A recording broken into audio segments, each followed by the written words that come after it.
from his fake road. Who did he see when he heard who was there? Now it seems that he should. All right, everybody, welcome out to the Locker Room Guys Craft Beer Show. It is Tuesday, December the 17th, 2025. Jersey Johnny coming at you with me, as always, is none other than Mr. Beer Samurai playing with the ball. Are you having a ball, Mr. Samurai? Ball. Now I see the fascination cats have with like swatting stuff around. Hey, all right, It's kind of fun. Okay, folks. Dave and I are just playing with our balls. Yep. There you go. Those of you listening to the audio podcast, sorry you can't see it. Which is interesting, you know. With your ball's bigger than mine, Dave. You got big balls. Oh yeah, or at least one I've big ball. I've got the biggest balls of them all. Let's see. It's weird because I had to turn the volume up, even though this hat has ears. It doesn't. They don't hear very well, and they actually. Well, that's why I like what my Santa hat here. I actually I cheated. I lifted it up over not over the ears, but up to the top of the ear. So no, I have volume. It looks like it's completely on, but it's not. I can do that. I can do that. I can stop playing with your ball. I don't know. This is kind of fun. All right. You're a funny guy. I may never leave the house. There you go. All right. Well, anyway, let's get some orders out of the way. I have to mention this one first and foremost. It's my favorite, one of my favorite days of the year. Yes, it is. As you all know, and it is Happy National Maple Syrup Day. Have you had many shots of maple syrup today? I have not, actually. You've been working all day. I've been working all day. I will have something with maple in it after the show. Working on the chain gang going downtown. Working on the chain gang. Back on the chain gang. Pretenders.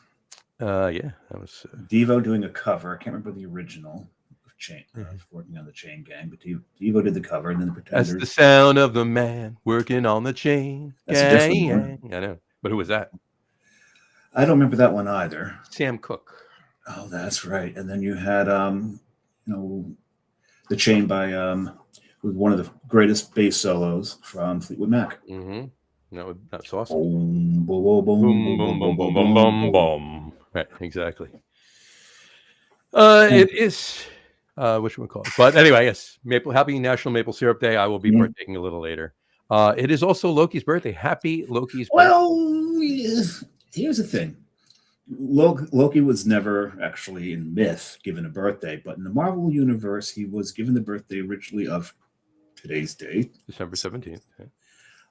But then they kind of changed it to February 25th, and all the fans went, nah, we're going to stick to December 17th. So, and it's funny because Hiddleston, I think, goes with the February 25th as well.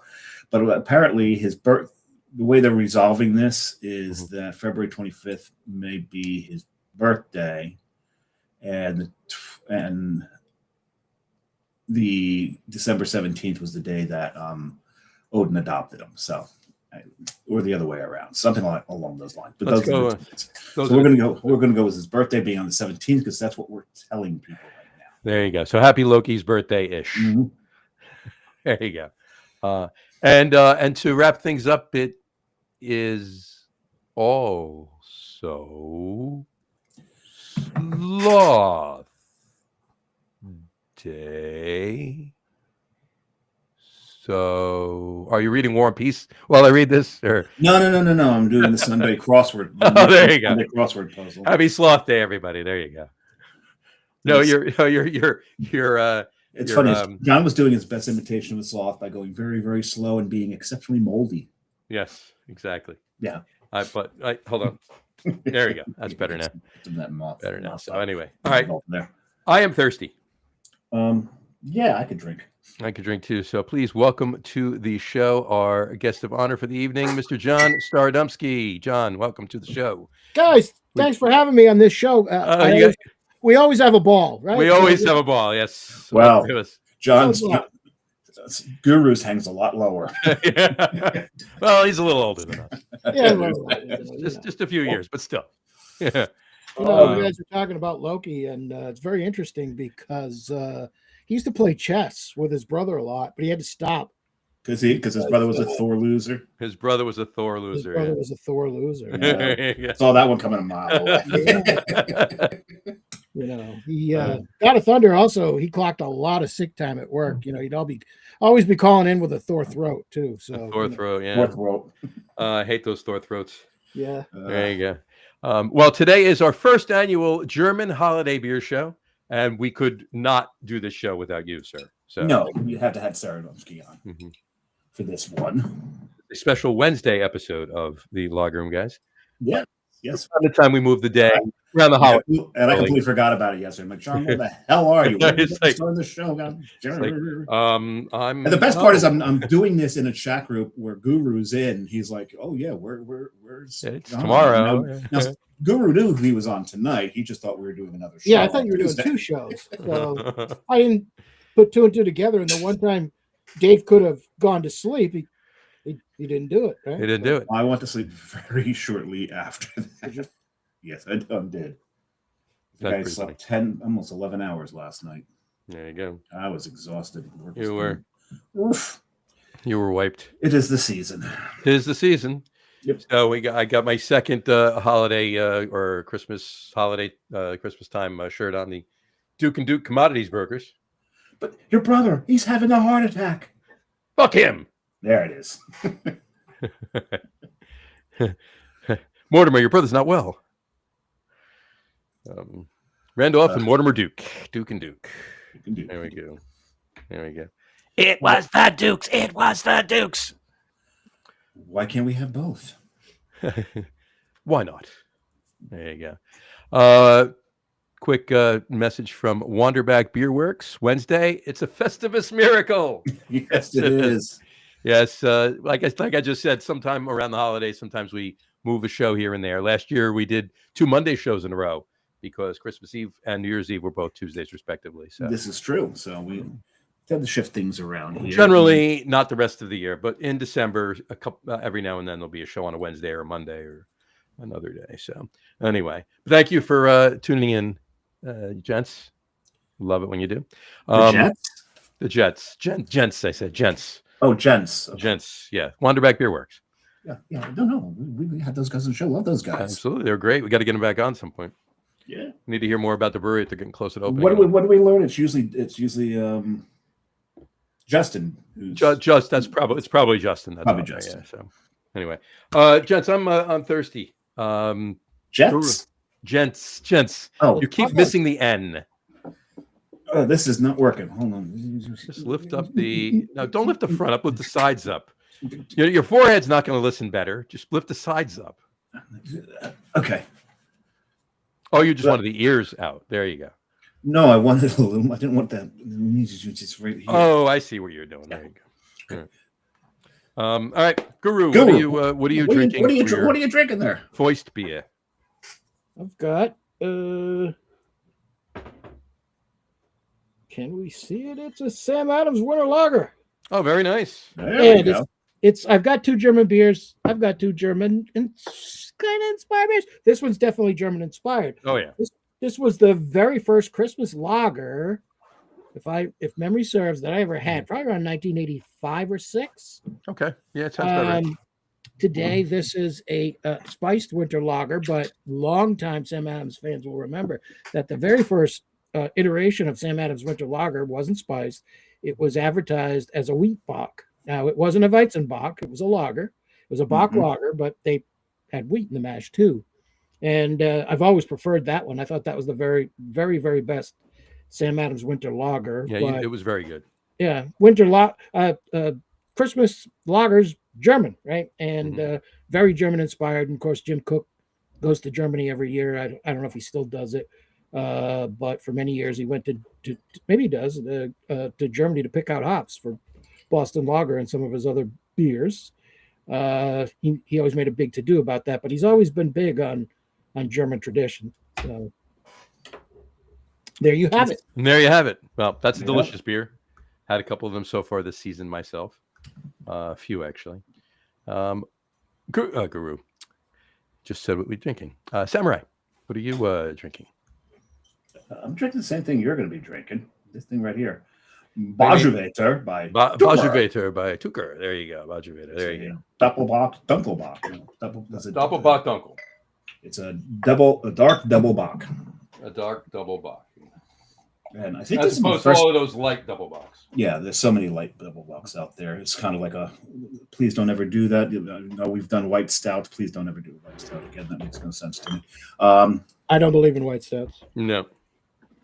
I believe in cream ales that have coffee in them. That's fine. Yeah. But they're not white stouts. Yeah. That's tasty. It's almost figgy. Maybe it's just this whole Christmas thing we got going here that make me think it's figgy. I did put it in my in my Schneiderweiss. Oh yeah, I'm getting a little fig in there. John, does this glass look familiar? That glass does look familiar. I have it right there. John's got one of these as well. Mm-hmm. Right there. Nope, right there. That's the other one. That's the one you have right there. Yeah, I'm getting fig and I'm definitely getting dried fruit. Definitely. Yeah, fig and clove. Yeah, there's some spicing in there. This is delicious. Yeah. I'll grab another one. It's another couple fantastic. Of these. Yeah, that's really good. Oh man. Oh, that's fantastic. I'm gonna enjoy that. And to the surprise, it is one of the ones I have lined up for later on. So I have not seen that beer in many years. But when I was in Helen just this past October at Ben's Country Store, I had cases of it. So I bought like 6 bottles. Nice. Gotcha. Now, when you were in Helen, was there a store called Hunt? So you went to Helen Hunt for it? Helen, I had to hunt in Helen. Yes. What the hell in the hunt? Hey. Yes. It's tough too, but she runs fast. It's North Georgia, so I'm sure there's a hunting store somewhere. But Somewhere in there, yeah. Yeah. Yeah, I was telling Dave before, I saw a meme earlier. It said, let me read it so I actually get the whole gist of the joke. But it says, What does it say, John? It says, John, stop imitating the sloth again. Yeah, I know. If alcohol can damage our short-term memory, imagine what alcohol can do. Now that sounds like something I would say. It sounds like something I would say. Yes. I can tell you though. And then speaking of that, there was another one too. It says, if alcohol can damage our short, never mind.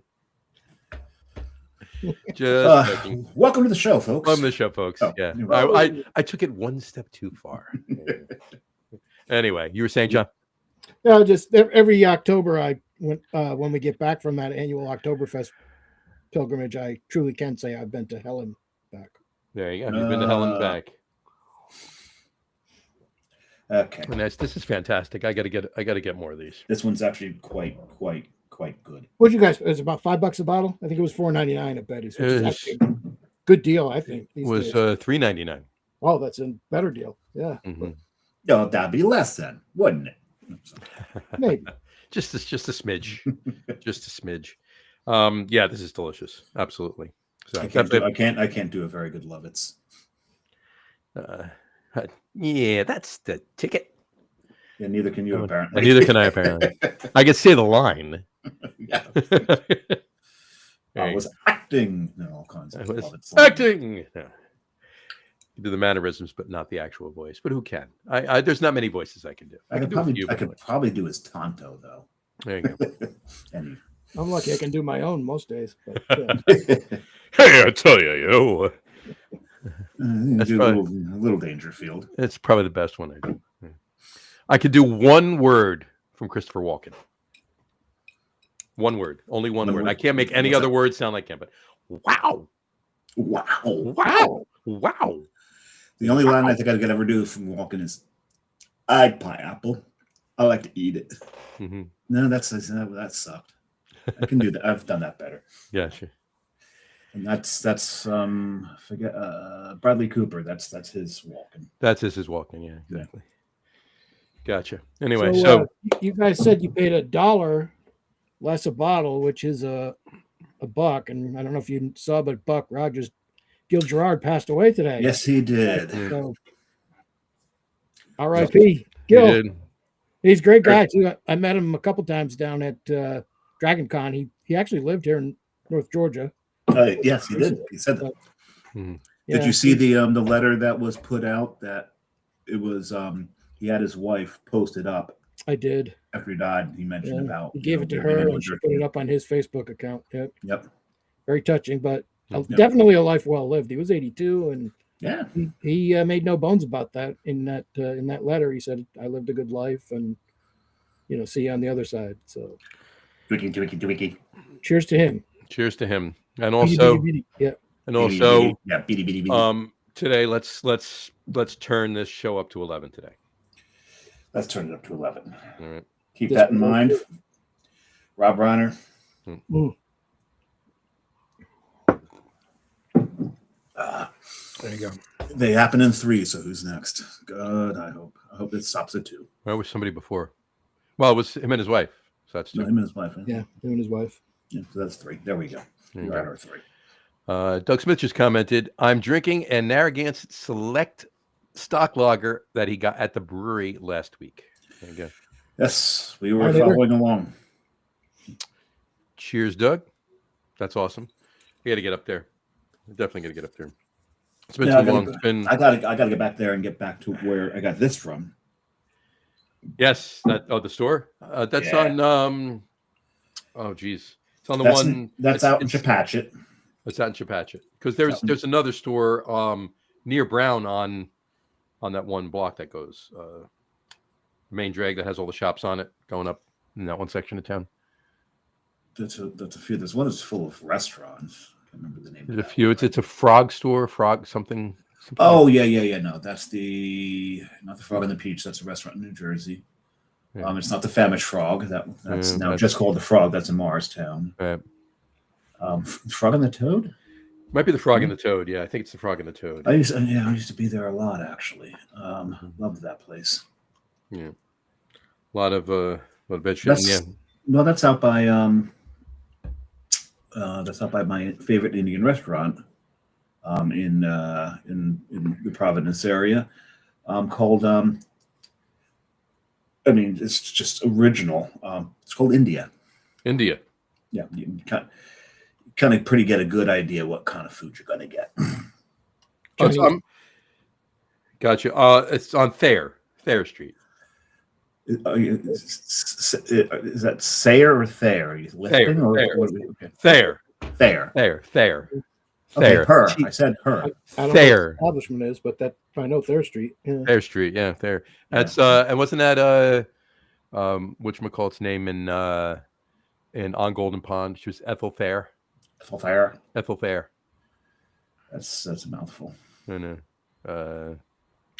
Oh, geez. Come on, help me out. Who was Henry Fonda played the husband? Who was? Yeah, and his daughter was. Where on earth do you think you're going, Norman? Yep, Hanoi Jane. Yeah. So I anyway, have not seen that movie in so long I can't even remember. who's the lead? It was Jane Fonda. Oh, Katharine Hepburn. Yeah.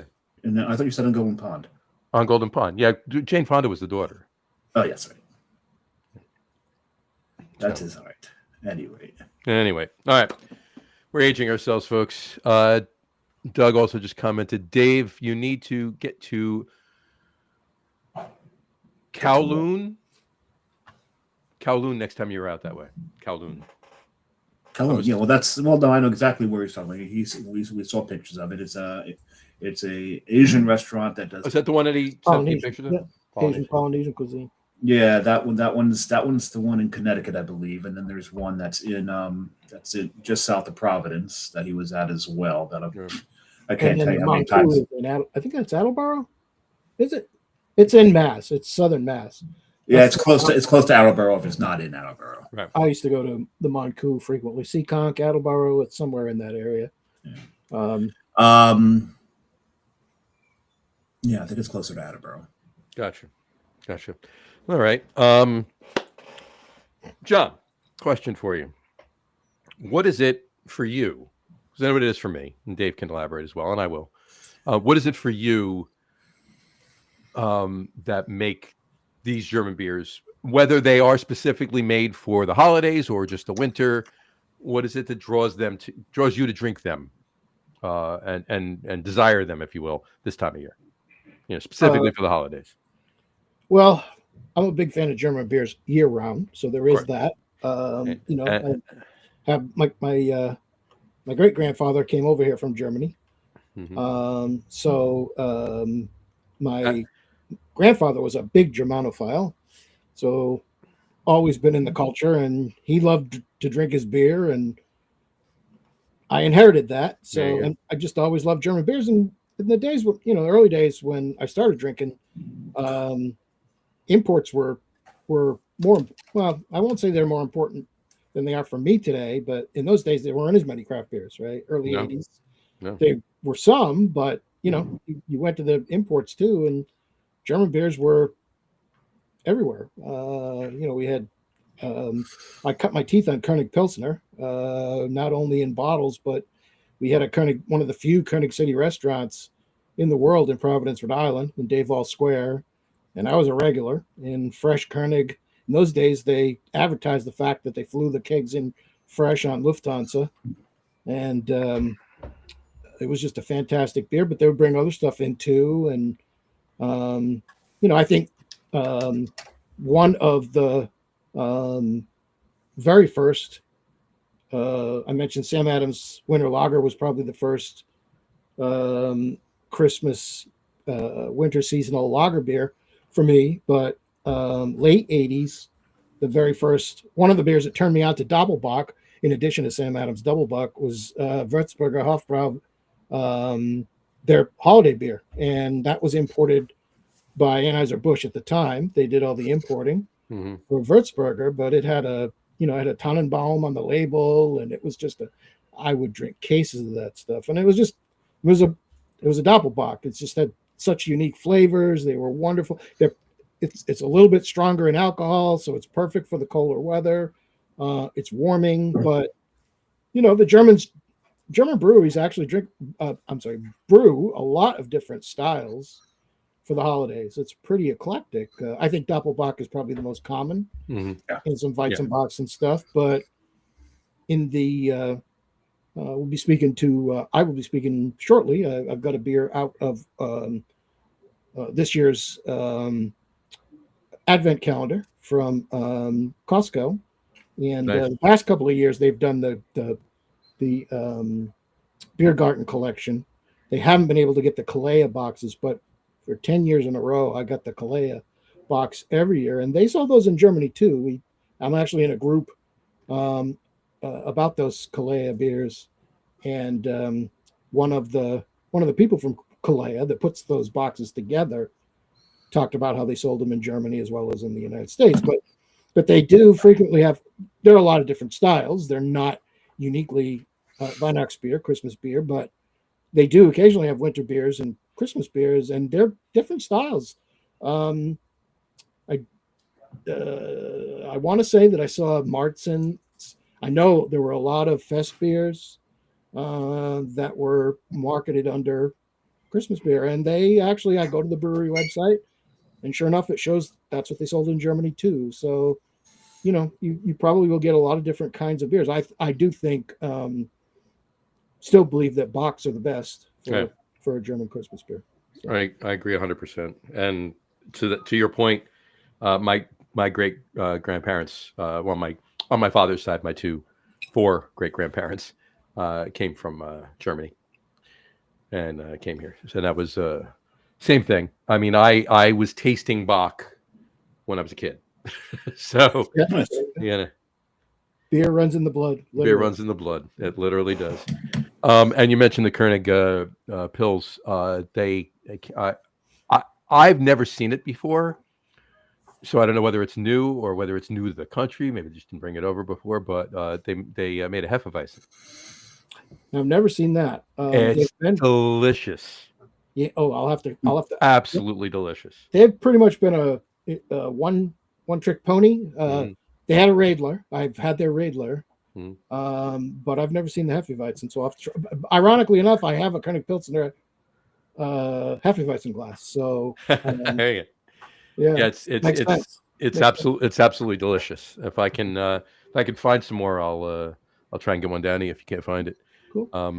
But We yeah, did get Koenig. I actually just bought a 4-pack of that in Helen too. So that's a regular dweller in my beer fridges. So very nice. Very nice. Catch up really quick. Doug Smith just said, whatchamacallit, Kowloon is in Saugus, Massachusetts, just north That's of right, Boston. just north of Boston. Not I have to, Providence, but have to Boston. go Yeah. there. And he also said, quite a moving experience for me drinking beer in Germany and getting in touch with his German roots, especially in Potsdam, in Brandenburg, where his family is from in Germany. There you go. That's It's Nice. cool. awesome. Yeah, I got to get. I really want to go to Oktoberfest next year. I'm going to try. I love Munich. Yeah, And I want to get back. and just to wrap up Doug's other comment he just put up just now, he said German culture and tradition has always been a part of his life. German beer, I love, of course. There you go. But of course, And Well, Johnny Crowley, if I could Johnny, only drink one kind of beer for the rest of my life, it's German it'd beer. be tough, but it would be German beer. I Yeah, agree 100%. absolutely. I do too. I agree. And I'd have no problem I mean, I would miss a lot of the other beers, but If I had to cut every country just one country's beers, it would be Germany. yeah, Same. I would just console myself with a lot of German beers. That's all. That's it. Johnny Crowley, hey guys, Merry Christmas, Johnny. Appreciate it. There you go. Right Merry back Christmas. at you. Good Weihnacht. Exactly. It's Samurai. Your thoughts on what we were just talking about? About grabbing. Weizenbach's double Why box would I grab? during the holidays? Yeah, Oh, because we're doing a show. fair enough. I figured that's where we go.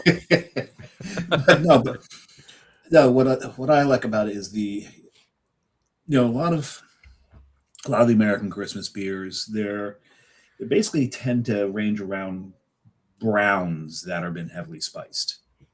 Whereas the German beers I find to be heavier, tastier, darker, more fulfilling on a winter night than the American holiday beers.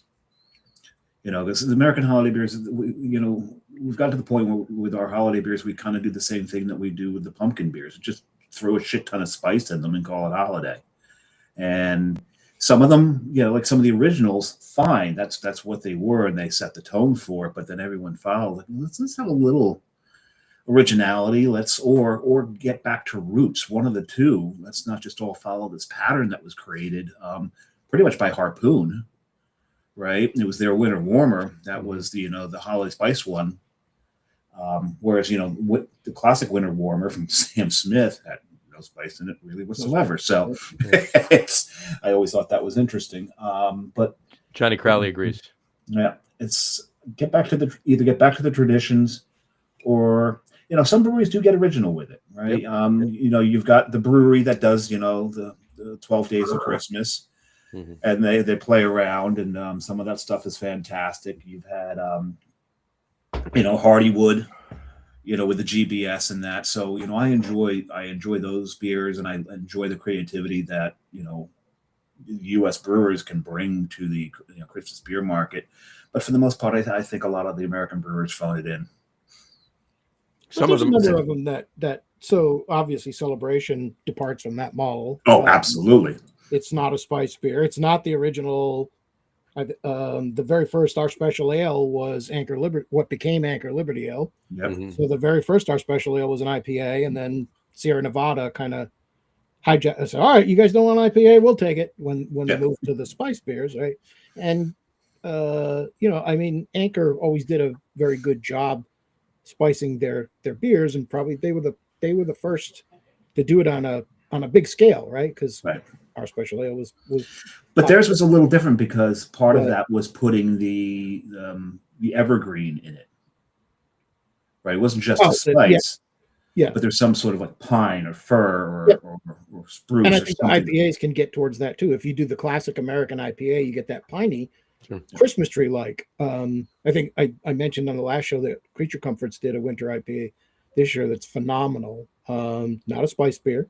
Just a really knock your socks off West Coast IPA. I just drank recently Highwire Elated Winter IPA. That stuff would have been fantastic. I love Highwire. Oh, they're so good. Another one, no spices, just a killer West Coast style piney IPA. So, and there's other breweries too. I think that do Catamount Christmas Ale. That was a fantastic. Probably that one rivaled celebration. Yep. So Yep. But in fact, next week you mentioned our special ale. Next week's show on the Christmas Eve show, which the family show for Dave, Yes. if you will. Whatchamacallit? I'm going to drink 3 beers from breweries. Well, I can't say 3 beers from breweries no longer with us, if you will. 3 beers that are no longer brewed. I'll call it that. Oh, right. Yes, I'm already know what they are. drinking our one of my. I have 3 bottles left. I have a 2020, a 2021, and a 2022. So I got to decide which one I want to give up for that show. I've got mine are down there. I'm not going to go in the middle. I'm either going to go with the 2020 or the 2022. So I have 2 beers in a row. I may drink my oldest one. Yeah, and my oldest one is a 2016, but it's a. Yeah, it's yeah. I'm not drinking. I'm not drinking a Magnum by myself. That I said we're all drinking. Not? We're all on that. Yeah, but I'm also drinking a 21st Amendment Fireside Chat, and I'm drinking my last can because that's what they did the last year it came out of Avery Old Jubilation. Is there San Miguel bought Avery and they're no longer making Old Jubilation. So for now, I'm confident they'll bring it back at some point. But I would hope so. At least I hope so. I have a few cans. I have probably 7 or 8 cans of the Fireside Chat. I need to drink one this year. But it's unfortunately getting easier to drink beers from breweries that are no longer with us. So that's very sad. It is. It definitely is. Rogue Santa's Private Reserve, classic example. Yeah, right. Yeah, exactly. Rogue Santa's Private Reserve. You know what though? Rogue. Here's the thing. Rogue didn't go out of business because they didn't have the sales. Yada yada yada. Obviously, it was a financial thing. That brewery was still in the top 40 in the country. So somebody will come along and buy that IP, and we will see Rogue again. Yeah, I hope so. But and somebody bought Anchor, and we're still waiting to. Yeah, well, that's what Doug just said. Doug just said. Yeah, he said, "What the fuck is going on with Anchor? The guy buys the brewery to save it and does nothing with it." What did Kevy Spaghetti tell you while you were out there, Dave? I don't remember. We were drinking. They bought it for a reason, right? I mean, we drank a lot. Money in for nothing, so he wants to do something with it. But right. To Doug's point, what the hell's the holdup? What are you waiting? Yeah, really. For? Let's get going with it. Let's do it. Yeah. I did hear. Now, I don't know how true this information is. Okay. For all intents and purposes, this could just be complete BS. All right. But I did hear from somebody that does hear things that are legit most of the time, that Evil Genius out of Philly is involved in buying the IP of 21st Amendment. Now, again, I don't know how true that is. We'll see. But they don't have a brewery, right? They're contract. No, Evil Genius has a brewery. They're in. I guess they're in Fishtown, right? Or not Northern Liberties. They're in Fishtown, I think. I think they're in Fishtown. Yeah, they're right under the elevated train. Oh, then they're near. Oh, it's near Fishtown. It's near Girard. They're a little south of Girard, but yeah, that's on the border. But they got what's their plan to bring it? Brew it in Pennsylvania? I don't know. That's the first I heard of it. I was pretty confident that we were going to see 21st Amendment back around again. But not from them, from somebody buying the IP. But we shall see. But anyway, yeah, well, we certainly will. That would be great if I drink those beers on the show next week, and then next year we get Anchor back, we get 21st Amendment back, and we get and Avery starts brewing. And all of those breweries owe you. They owe me for drinking them on the show. There you go. Hey, I brought you back, guys. Come on. There you go. Hook me up. After I killed Anchor. Exactly. Johnny Crowley also mentioned "Go Away Spice." LOL. We were talking before, and he says, "Well, in proportion." Yes. Yeah. And then Doug said one of his locals does a Christmas Dunkelweizen Bock called St. Nicholas Bock. It's outstanding. Brewery is called Sweetwater Tavern. Interesting. Didn't Pennsylvania. What's the brewery out in Pittsburgh? Did a St. Nicholas Bach. Which one? There's a lot of them. Penn. Penn. There you go. There Yeah. you go. And brewing. Yeah. You- Which was very What's good. And I think they did like a nut roll beer too. Ooh, yeah, you know what they did? That I did. Yeah, They're the oldest one left. yeah, Penn they is, did, yeah. but the Bach was just that I always wanted more than I could ever get of the Bach, because it was just, to Dave's point, it was just a great standard Bach beer, and it wasn't spiced, and it was really, really good. And in case Back to Garrett roots. is watching, we can't forget Imperial Stout, Brooklyn Black Chocolate Stout, right? Brooklyn That's Black not- Chocolate Stout, yeah. It's at Yeah. Brooklyn. And by the way, Brooklyn does not do their winter ale anymore. No, I think 2 years, I 2 haven't years, seen that 2 years in a while. row. Mm. It's been Yeah. 3 years since they've done it. Last year and the year before, and this year, their winter seasonal is Brooklyn Brown Ale.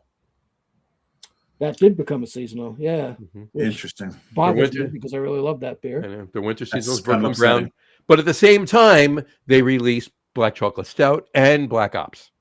So Every year, yeah. there you I go. still, to this day, think Black Chocolate Stout is understated in the ABV. Black Chocolate Stout is definitely, it's 10%. They call it 10%, but it's definitely Yeah, more. that's 12 or more. Yeah. I'm sorry. And I'm that's sorry. that's a devastating beer. And I'm sorry, Love Black it. Ops, as delicious as it is, it belongs in a bottle, not a can. It belongs in a bottle. Absolutely. You know, So I do I mean, want to all mention- of these beers that we were talking about, as far as I'm concerned, every single one that we've mentioned so far tonight belong in bottles, not cans. Yeah. probably. Yeah. The last time I bought Black Ops, it was in cans, and I could have sworn I had it before.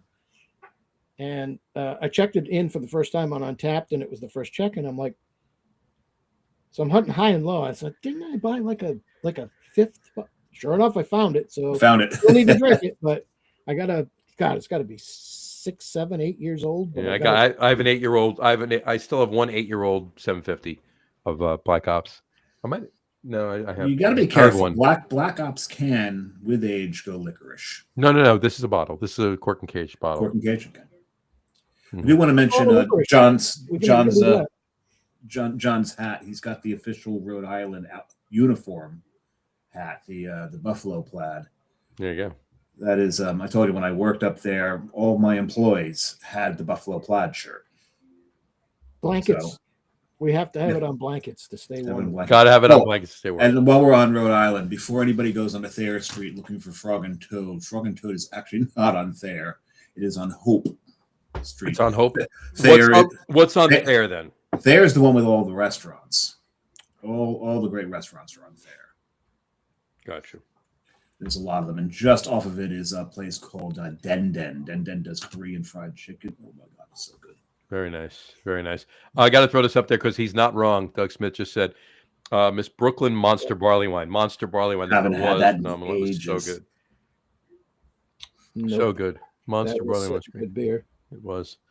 And he said he had a nice barley wine at Proc in Warwick. I was very happy for Doug when I saw the list they had up there, because the last couple times I've been at Proc made it so the last time I went up there, I skipped Proc, because the what they had at the time was just like, it's either everything I've already had or IPAs, or You know what? I mean, they definitely or kettle sours. And Proc it's like, this definitely stuff- went a little IPA and kettle sour heavy, but the last time I was there was around the holidays. It was actually just after the holidays. So they did have a lot of winter stuff. They did have a bunch of lagers.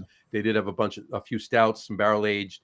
They did have a couple Christmas beers. It was actually a pretty good selection.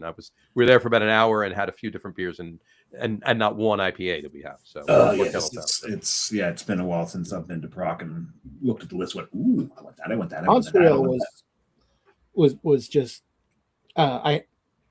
that beer I loved it so much that I had a bottle, and I end up aging beers all the time, and it's usually just because I Can't have get to so them. many different beers. They just You buy so many that you can't finish them all at the But, same time. that one I just didn't want to drink my last bottle, and it had to be like 10 years old, but it was outstanding with age, and I only had it the best form of it I ever had was on tap at Red Bones, and that was the only time I ever had it on draft, but Red Bones. it was so good. Nice. In some Very of it, nice. yeah. The Red Bones in Somerset. Yep. Yep. My favorite memory of Red Bones is the first time I was there. is leaving my party who was in the dining room and going to the bar because they want to buy pitchers of beer. I'm like, so I go to the bar, and you remember they had the wheel behind the bar. The dial a draft. Yep. Yep. If you didn't know what you wanted, like, forget spin the wheel. When I was there, though, about at least 1/3 of that wheel was Allagash. And the thing is, down here, we hadn't really heard of Allagash all that much. The only reason I knew about it was, from being on Beer Advocate and people talking about it. I did just recently hook up with this. That's not a bad thing at all. Yes, that's very, very good. I've got someone I work with who is from Maine, and he says he can't stand Allagash. Really? He says they're horrible. And I'm like, they haven't kicked them out of the state yet? Yeah, really. Well, just you see, I'm a geocacher. The great thing about that is we know where to hide bodies. So, if anyone is interested, we do have a job opening. Once they, fire them for job abandonment, so we'll see. Like, how dare you? So you just haven't had the right Allagash beer. That's for sure. Yeah. That's fantastic, that beer. Love it. By the way, those of you listening to the audio podcast, I held up a Allagash Gatherwell. It's a bourbon barrel aged stout. Yeah. Yeah. So what are you doing? What picture are you pulling up now? No. I'm texting. I'm texting one of our most loyal commenters and drinking along with us. Is he okay? Is he okay? Yeah, he was actually texting me last night, and I forgot to text him today. He was wondering where we were last night. I hadn't told him. Okay. I thought he got alerts. No, I think he does. Maybe he's busy. I'm not sure, but he may have enough alerts at this point. He does. Yeah. Doug Smith said Underbones was the basement bar in Redbones. What a great Boston beer bar. When I was there, they hadn't opened Underbones yet. That's the first time I went. And I was there when I can't. It was 90s, obviously. Yeah. Exactly. Or I just didn't know about Underbones because they weren't advertising it. Maybe it was almost like a speakeasy. Yeah, it was speakeasy-ish. Yeah, it was very low key. But I was there with a work group. Yeah. Now I just based on bringing up Underbones, what he was saying, it just reminded me of this. Not that it has anything to do or not that even compared to Redbones and Underbones, but did either of you ever get to when it was open? Because they've all closed since, right? But Ginger Man, when it was open in Boston, it was in the I went to the one in Manhattan. Right. Well, yeah, the one in Manhattan was cool, but That's the one in Boston was in the financial district, which obviously is 3 blocks away from Quincy Market and everything else. Yep. But they had a downstairs, like they had the whole upstairs and normal Ginger Man and everything else with the bar and everything else. But you went downstairs to go to the bathroom. You went down another flight of stairs, and it brought you down to almost like a separate little cool. And there's other things that aren't on tap upstairs that were down there. It was it was a neat idea, but that whole it was too corporate, and there was a lot of corporate money involved, and they weren't doing the business. Like if it was a privately owned thing, they could have made it work. But it was they corporate, they cut and run, so. And the one in Manhattan, the clientele was very corporate. Yes. Well, I mean, it was right in Midtown. I mean, yeah, it wasn't the coolest place to drink. Had some great beer on tap, but Taco Mac does that at their Prado location. They have what they call now the chapter room, but it's supposed to be a secret. And you go downstairs, and it looks like the entrance looks like there's a big electrical box outside. So it looks like maybe, and that location is in a big shopping plaza. The Prado is a big shopping plaza, and mostly restaurants and a few shops and stuff like that. But it looks like maybe a power room or something like that. But you knock on the door and tell them the secret word, and they let you in. And that's where they have the rarest beers at that location. Upstairs they got like 120 taps, and then downstairs they got like another 15 or 20. Yeah, same kind of thing. Same thing. Yeah. So, hey, Jersey Johnny, have you heard about the speakeasy in Englishtown? It's in the back of one of the liquor stores in Englishtown. Okay. And I'm thinking Englishtown. Okay, so it's so fancy. They probably have Coors and Coors Light. You've got to be from Jersey to know. That's where the Englishtown auction is on the racetrack. It's usually Englishtown is mostly, especially in the summer, inundated with bikers, which is not a bad thing. They bring a lot of money into the area, and they're really, really kind of, they're cool and chill when they're there. But no, this one, when you go back and they're making cocktails, and they're making cocktails that have like the little bubbles in it that they pop, and then there's like gas that comes out of them. Yeah. There's like a fancy cocktail bar in the back of a liquor store in Englishtown, which is it shocked me when I saw the videos. It wasn't Yorktown, was it? Yeah, it's in the back of Yorktown. Yorktown Liquors. Yeah. Almost detoured to Lord Hobo when he was visiting Kowloon. Every time I look at the word Kowloon, I want to say Knowlton. Say what? Kowloon 2 weeks ago, but was already at his limit with tiki drinks. Yeah. Well, he had about 17 of them. I was going to say he ran the menu. He did have a lot. Yeah, he did. Yeah. Doug, on that note, Doug, or maybe if either of you know, is Mead Hall still open? I mean, it's right down the block from. It's kind of diagonally across the street from where Cambridge Brewing Company was. Mead Hall. Mead Hall. Well, that's something different entirely. Exactly. Well, they have plenty of beer at Mead Hall too. So no. Now I know what you're talking about. There you go. And Brian Boak just joined. So I drank beers without you last night. Tonight I am having Jack Daniel's Frank Sinatra version tonight. Oh, someone's straight balling it tonight. While decorating his Christmas tree. There you go. Are you singing any old Blue Eyes while you're doing it, Brian? The summer wind came rolling in. That's really not an appropriate song for doing from across the sea. Well, they talk about the winter wind later on in the song. John also can't do Sinatra either. There you go. Well, if you give me a few more, he can sing, but he can't sing Sinatra. I can't. Yeah. The summer wind. Never mind. Anyway, he's got a whole Christmas album, so he does. Yeah. Doug's very good too. But it is very good. From the '80s, so not going to be on my top 3. Not going to be on mine either, but yeah, it's true. Doug Smith, speaking of New England and Jersey and lagers, AB InBev closed both breweries. I feel sorry for the workers, but middle finger that company. There you go. Which we call it. More on that in a second. Not sure about Mead Hall, Johnny. I'll have to check that. It's permanently closed. Mead Hall's permanently closed? Yeah, I had a feeling they closed.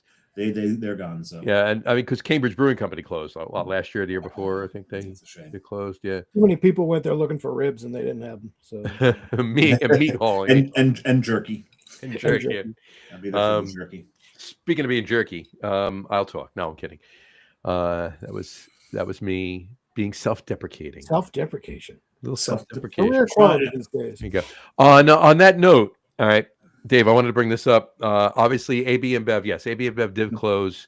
They're closing. They did close already. They are closing. I'm really curious what they're going to do with that building. Well, apparently they do have plans. They're selling it to some manufacturer or something like that. But it's not going to be a liquor manufacturer by any means, or beer or anything. So, I was thinking that with its proximity to the airport, it'd turn into a hotel. Well, actually, I did hear that one brewery out of Roselle Park was going to buy it and convert it and start brewing that. No, I'm kidding.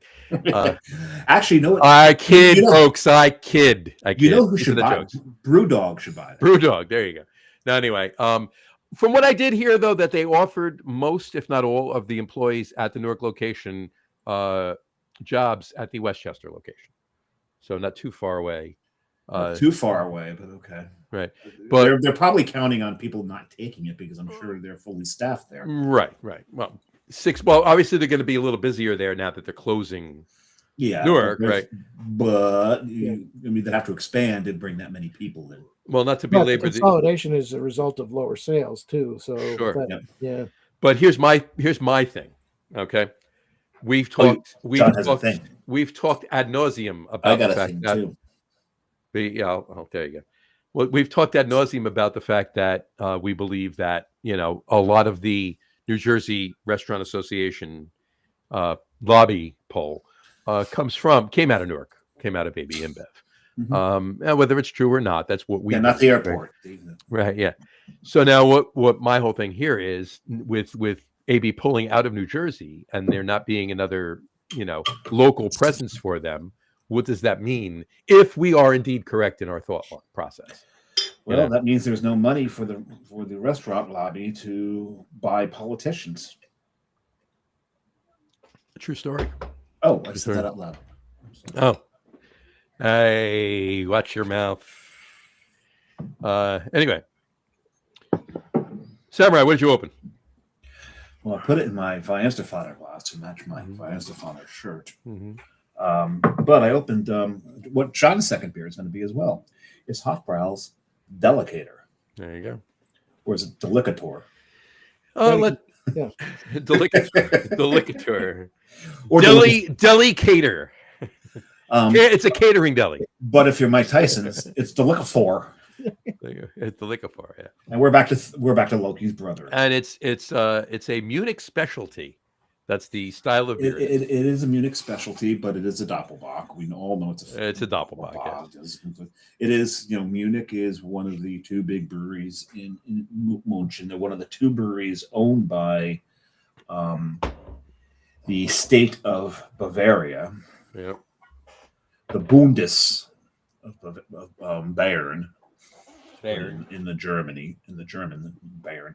And Bayern's my son's favorite professional soccer team, or as they would call it over there, football.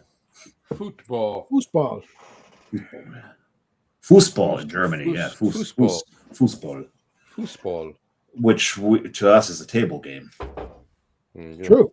And a lot more fun than their version. Oh no, I played soccer when I was young. I loved it. I was actually on the field. I was like the enforcer on my team. Right. Oh yeah, there was. I love this one field we played on because the one corner always had mud in it, and if you apply pressure at the right point of the back, when another player is in full stride, they come up with a face full of mud. It's I turned it into an art form. Nice. And I only ever got one yellow card. Only one? Well, that's because I threw a punch. I should have had a red card. But the other guy threw a punch first. So now, mind you, I was 14 at the time. There you go. I played at the high school a little bit, and then kind of stopped. Very nice. Very nice. Very nice. Very nice. Guru, what did you open? Sehr gut. I got. Oh man, I put it in the wrong glass. Uh-oh. That is a sin in this household. Let me tell you. Oh boy. Oh my God! Someone's getting coal in their stocking. And this is not. I don't have an Eibauer glass, but this is Eibauer's Vickel, which is a nice Vickel Caliber. It's got a good head on it, as you can see. This came out of this year's Beer Garden collection from Costco, which is the Advent calendar. It's not quite the same as the Kalea ones. The Kalea ones were really cool because they have you stand them upright and they have the doors on them with the day, and you get a new one every day. These kind of have like a road map on them, and right. But they don't really tie you to or encourage you to do it the same way one day. So, but it's a good beer. Actually, it was in last year's too in this collection, and I just think the Germans love, and it only makes sense they would do one with beer. But they didn't invent Advent. They did not invent Advent, no. But I don't know who did. I just wanted to say invent Advent because I think that sounds fun. They invented the Advent beer calendar. And when you invent an Advent calendar, when you open up one of the spaces on the Advent calendar, you're actually venting the Advent calendar. And if you do it with a bunch of nuns, you might do it in a convent. In a convent. In a convent. There you go. Venture Advent in a convent. Venture Advent in a convent. Keep this trail up. We will torment everybody. I think we already are, sir. Yes. And I think we prevent it. We can prevent other listeners from ever getting back in again. Speaking of our listeners, Brian Boak said, not if the third shift, not if they do 3 shifts, they would only need to add fermentation. I'm assuming he's talking about Yeah, AB he's back to AB AB. InBev. Don't give them any ideas. Yeah, no, let's not do that. And then Doug Smith said, "Is Hoffman still brewing in Roselle Park?" Yes, it is. Yeah, he is. I visited Climax years ago. Dave's father, Kurt, is from Germany. Yes, Kurt was from Germany. But which we'll call it. Yes, Dave is still brewing in Roselle Park. He's still persevering. Yeah, he used to come into my bar, walk in the back door at 9:00 in the morning on a Wednesday while I was eating breakfast by myself, just getting ready for the day, and I'd hear the door open and hear, "Johnny, you here?" And I knew I couldn't hide anywhere. No, I'm kidding. No. I kid. And I spent a half an hour with him. So that was good. So, We're about to sneeze. you're about to sneeze. Bless you. All right. I'm not drinking. Should be another one. You're not following along with me? I'm not drinking my deli caterer just yet. And the reason for that is your deli caterer. My deli caterer. Just yet, because your third beer is much higher than any of the other beers. My third beer would have been lower. I would have been up and then down again. So no one cares, John. I understand, but I'm having. What are you having? I'm having stroke? My Winterbach from Einbecker, from Einbeck, Germany. It is a Doppelbock. Here you go. That's pretty much they have a herb Doppelbock too, right? It's pretty much the same. They do. It's pretty much the same beer. This one is just the it's bottled for it's if it's not the exact same beer, it's a very similar beer, but it's definitely along the lines of the Doppelbock that you have, the Erbach. And right there it is, right there. It's a pretty beer. It is pretty color, very nice. So put in your front of, there you go. It's prettier when it's in front of your face. It's pretty well. Yeah, there you go. It's a pretty beer. There you go. Anyway, so Merry Christmas. Feliz Navidad. Bon Noel. Feliz Weihnachten. That's in New Year. Feliz Navidad. Buon Natale. Feliz Navidad. Buon Natale. Buon Natale. Buon Natale. Hey, when Santa Nicola comes to town and brings you Chucharel. Chucharel. There you go. You know who Chucharel is, right? No. I know it's Dominic the Christmas donkey. Chucharel is a little donkey. You're the little donkey. I prefer the panettone. Oh, I love panettone. You got to cut nice slices out of it, like it's just regular bread. You toast it up, put a little butter on it. I just had some panettone yesterday. We had some at work. We had panettone and prosecco. There you go. We've migrated into Italy now from Germany. We've crossed over. We went through Austria and got into Italy. And I've got a lot of Italians in my department. So there you go. I just went to Aldi. I've got a lot of Italians in my family. In your family. Well, also I got a lot of Germans in my family too. So you know what the ground floor of my building is, right?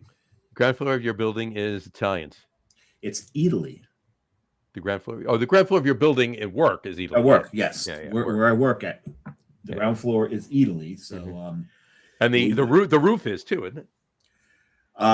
They do have a rooftop restaurant, but we also have part of the roof as well that we can just go up there, and they got a lot of the outside as well. They've got a liquor store there. They got gelateria. I get my coffee and my cornetto. There you go. There every morning I go. Has Mario Batali ever been by there? Not that I have seen. He's hard to miss with those orange Crocs.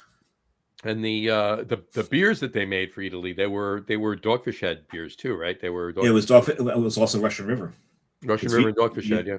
Yeah, because Vito. Some guy called me not long ago claiming to be Mario Batali and wanted me to come down to his restaurant. Turned out it wasn't him, and it was an impasta.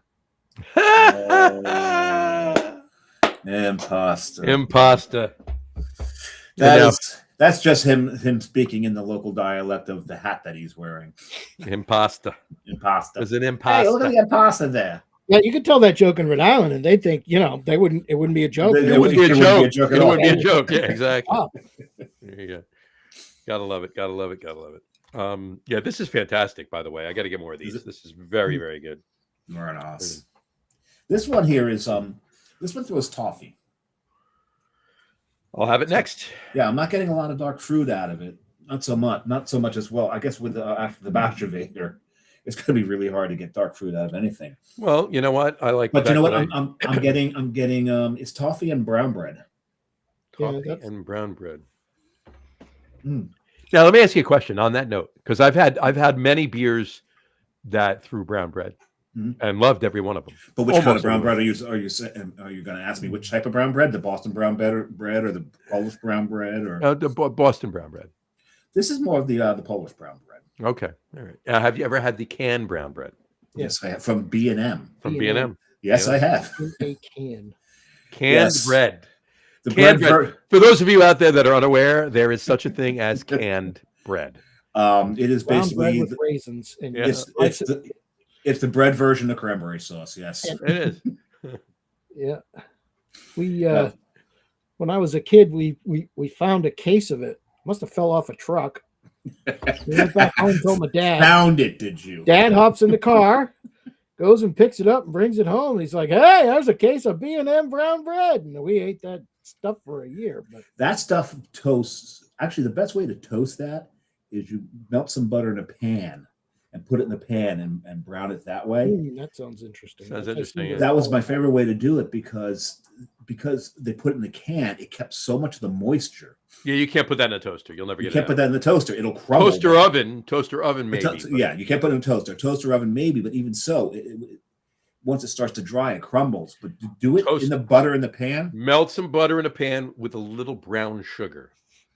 You don't even need that. There's enough brown sugar in the Yeah, bread. it is very sweet. It's a Yeah. sweet bread. You We don't would need eat brown it sugar. sliced with hot dogs sliced in half and grilled in a frying pan, and of course B&M baked beans. So Of course, Oh, of course. Well, the Boston version is the Boston version of English breakfast right there. there you go. well, pretty much. Rhode Island dinner. Rhode Island dinner. Uh, Gotta love it. Cool. Yeah, I'm loving this though. That's good. All right. You know what? On that note, we have a note. let's talk about. You know what? I'm in the mood for. I'm in the mood for a snickerdoodle. Are you really? I am. I wish I had Unfortunately, a I don't snickerdoodle. actually have a cookie. What do you have? I have a Hershey's Kiss Snickerdoodle Kiss. Oh, they did snickerdoodles this year. They did snickerdoodles, yeah. So I'm gonna have one of Uh-oh. these. Oh, You're gonna have to get them. I don't know. We'll see where my glycemic index is. Good stuff. Is it? It is. I highly recommend getting a bag. Here you go. Is that your favorite kiss that Hershey's has put out so far? It's up there. I wouldn't say it's my favorite kiss. I think just the regular kisses are my favorite kiss. Especially when they're putting peanut butter cookies. 100%, sir. those are the best. Although you know what? I could maybe we got to make some snickerdoodles and put these in the snickerdoodles. It's a little overkill. But It's a little I like overkill, but it'll be interesting. You like where I'm going? But you know what my favorite sayings is. One of Right. my favorite sayings is. Yeah, that's correct grammar. Everything in moderation, including moderation. Including moderation. Everything in moderation, including moderation. I love it. There you Roll go. that one around, and you'll come like, oh yeah. So it just basically means every now and then, throw the fuck down. Exactly. You got it. You got to just Go for it. go for it every now and then. Doug Smith commented. He says, "German beers throw malt." Yeah. Some of them. Maybe. There you go. And then he also said he just picked up 3 cans of brown bread, toasted and buttered, the best. There you go. You know what? Now I got to go out and get. I gotta. I got to find go it. get some B&M brown bread. Yeah. It's gonna be really hard to find it in my neighborhood. My neighborhood is very Hispanic. That's really probably not a thing here. I may have to head west a little bit to find it. I do have to tell you a brewery that I was associated with in the past. I won't say who. Because they don't make the beer anymore, so it's pointless to say who. Who? Who? There you go. I said who. I said who. I didn't find that pointless. That was fun. There you go. They a couple years in a row they made brown bread brown ale. Okay. And it was very, very good. Cool. Sounds good. Yeah, it was very, very good. Very tasty. Was it malty? A little bit. Better. Yeah. But no, it was very, very tasty. And I can be honest with you, both years, I probably drank a decent portion of it myself, as opposed to what was sold in the tap room or in sales. So you doubled its popularity. Pretty much. So there you go. It was very good though. Boom, boom. Bloop, bloop. There you I go. got to make sure I've got the boot pointed in the right direction when I finish it. Der Stiefel. There you go. That's So, Stiefel. Mr. Stiefel, I have a question for you, gents. Dude, Now let's read Brian's Brian's got a message comment. first. There you go. before you get to your question. Mom made snickerdoodles. I'm assuming he meant my mom. It could be mom, or Could maybe be mom. Maybe because her mom. Yeah. Maybe that's what his grandmother, mom. Mom made snickerdoodles. Loved them. Also made rum balls, snowballs, and butter cookies. Yes, butter cookies are. Butter cookies are that kind of cookie. I could just, they're like Lay's potato chips. You just keep popping them. Yeah, My mom used to make these things called magic bars. Oh yeah. Remember these? About that, yep. You take you melt butter and graham cracker, and then you pour it over graham crackers in the bottom of the pan. Sure. Then you've got shredded coconut, chopped pecans, and chocolate chips. You put that on top of that, and then you pour over top of it. Brown bread. Sweet and condensed milk. Yeah, brown bread. Sweet and condensed milk, and then you bake oh God, yeah. And then you bake that. Uh-huh. And oh my God, I love those. I'll be making them later this year. Wow, Christmas is coming really soon. I better be Christmas Eve. Christmas is 1 week, 3 hours and 24 minutes from right now. So I'll have to make them on. Well, no, I'm going to see Brian Book on Sunday. Yes, you are. You coming, Johnny? I am not. You said you were 90. I was 90%. I can't do it. 10% took over. The 10%. Well, no. Other things that need to be done took over. Well, that's okay. I feel bad. I probably will not get to a game this year, but don't feel bad. They suck. It's awful. It's gonna. I'm not 100% upset about it. I was thinking of selling my tickets, but who the fuck's going to buy them? Nobody's. No one's going to buy them. Yeah. You saw the attendance level at the last game, right? It was about a quarter filled, and of that quarter filled, the 60% of it was Washington. I was trying to go to the San Fran game. I couldn't get there. I was supposed to go to the Green Bay game. I won't say why I didn't go, but I didn't go. There was an outside shot I was going last week. I did not get there. I was hoping to go on the 21st. No such luck. And it's funny as we're talking about this and commiserating over this.